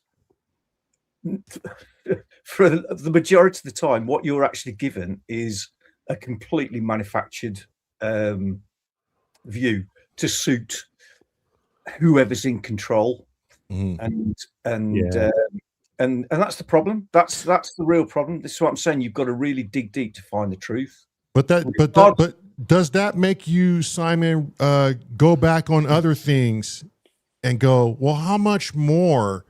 Oh yeah, lots of things that fucked me over. Yeah, loads of things. My view on the way this world is run, and the way that I form an opinion about other people has completely changed over the last 10 years. Because I'll be honest. Before I just went along with everything. I just went along with the the sort of majority, and right, okay. I was a massive Jeremy Corbyn supporter. I don't know if you know, you American guys know. I am too. Don't you worry. Right. So Jeremy Corbyn was the leader of our opposition up until, was it 2019? Mhm. Yeah, something like that. Yeah. And the guy is basically, he's just not like any other politicians in this country. There's a lot of stuff that he says and a lot of his beliefs that, to be honest, I don't agree with. But for an honest and principled person, he is without doubt one of the finest politicians we've got over here. And because he got to a point where loads and loads of people were joining the Labour Party, they had the biggest membership that they'd ever had under his control. And the establishment realised that, fuck, if we don't do something about this, this guy's going to end up being the Prime Minister of the UK. He's our Bernie Sanders. I know. Yeah, exactly. It's exactly that. He's okay. Bernie Sanders. Yeah. I looked him up. I recognize him. I know who you're talking about now. And what they did was they basically created this situation where he was branded as an anti-Semite. Right. It's more than that. And they gerrymandered. Yeah. They ruined our constituency's borders, Right. so that it ended up being a Conservative win. Because I know for a fact that Exmouth, where Doak is from, is 10 miles out from here, if that. But Exmouth's constituency goes literally about 3 roads that way. It's like, what? We're in Exeter. We are the fucking city centre. Fuck off. Yeah. Yeah, so they gerrymandered as well. It was dirty fucking politics. But and the anti-Semite shit was bullshit as well. Total and utter bullshit. Total and utter bullshit. Because and ended up in a situation where this guy was on the verge of becoming our next Prime Minister, to becoming one of the most loathed and detested people in the country by the masses because of what they were told by the mainstream media. And unfortunately, whether we like it or not, most people are sheep. They'll believe what they're told to believe. Yeah. So I mean, and you're proof of that, right?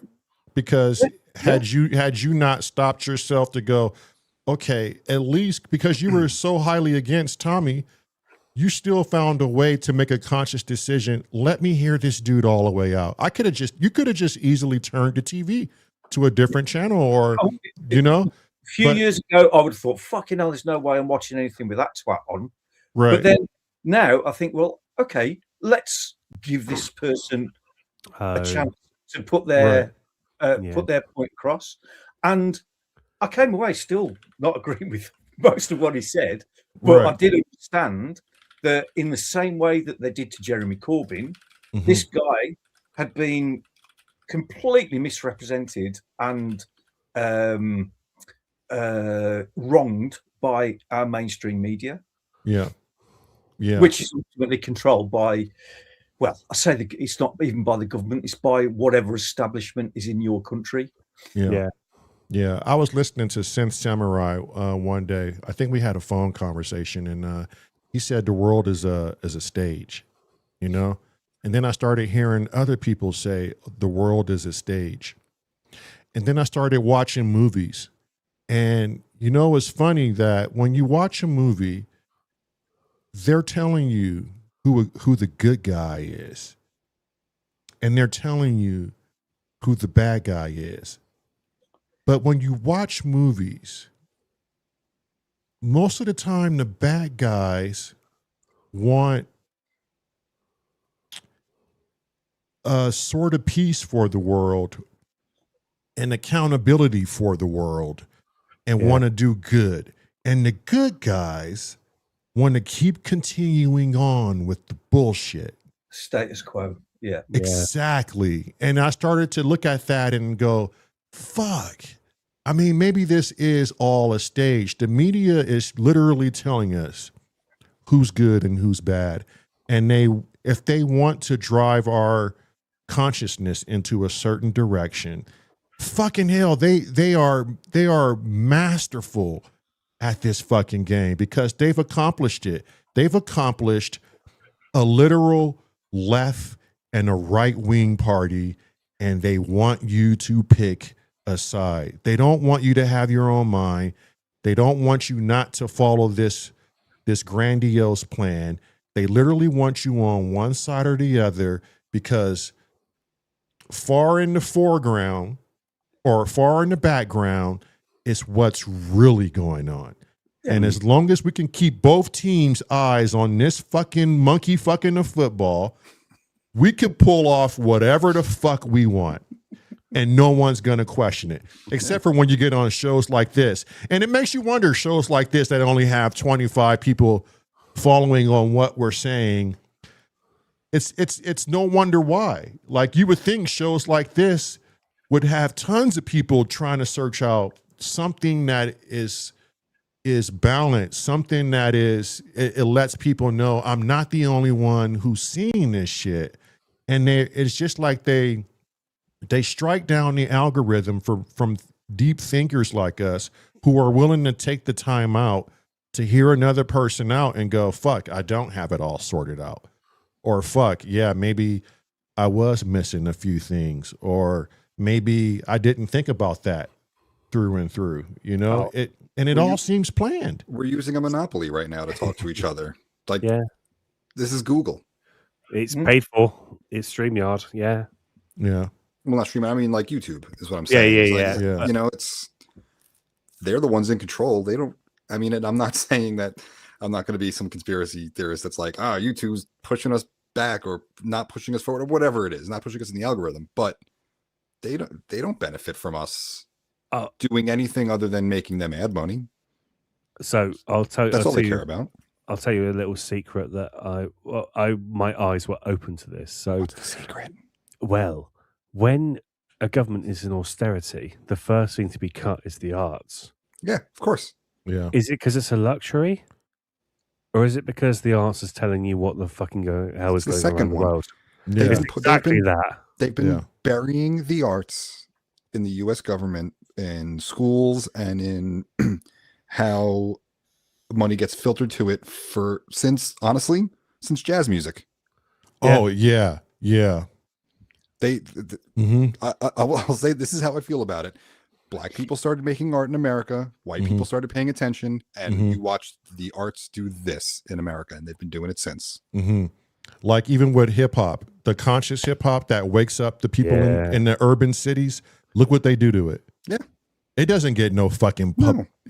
You don't see them winning Grammys for teaching kids to be better to their mothers, teaching fathers to stay home and raise their kids. Even the best big hip hop artists that do that get thrown to the wayside. They get knocked down quick. Yeah. Bands, groups like A Tribe Called Quest, groups like De La Soul, they have problems with their record labels. Yeah. They become I don't want to say gimmick, because gimmick's not the right word. They become like a novelty, and A token. Yeah, a token, and the broader entertainment industry kind of just goes, oh yeah, look at them, they're good, they're nice. Look at what they did 30 years ago. Yeah. Pay attention to what they're saying, because they're saying everything you need to be hearing. Yeah. I don't want to sound like a Bowie fanboy, which I am, but have you ever seen the interview he did with MTV back in the 80s? No. Probably a long time ago. This guy was interviewing Bowie, and I think it's around when Let's Dance and all that stuff was coming out. And Bowie said, "Yeah, I just want to ask you a question." He says, "Why have you got no black artists on your channel at the moment?"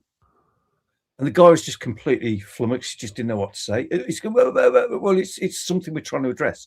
He says, "Yeah, but unless I watch MTV at 2:00 in the morning for an hour, I don't see any black faces on MTV." Right.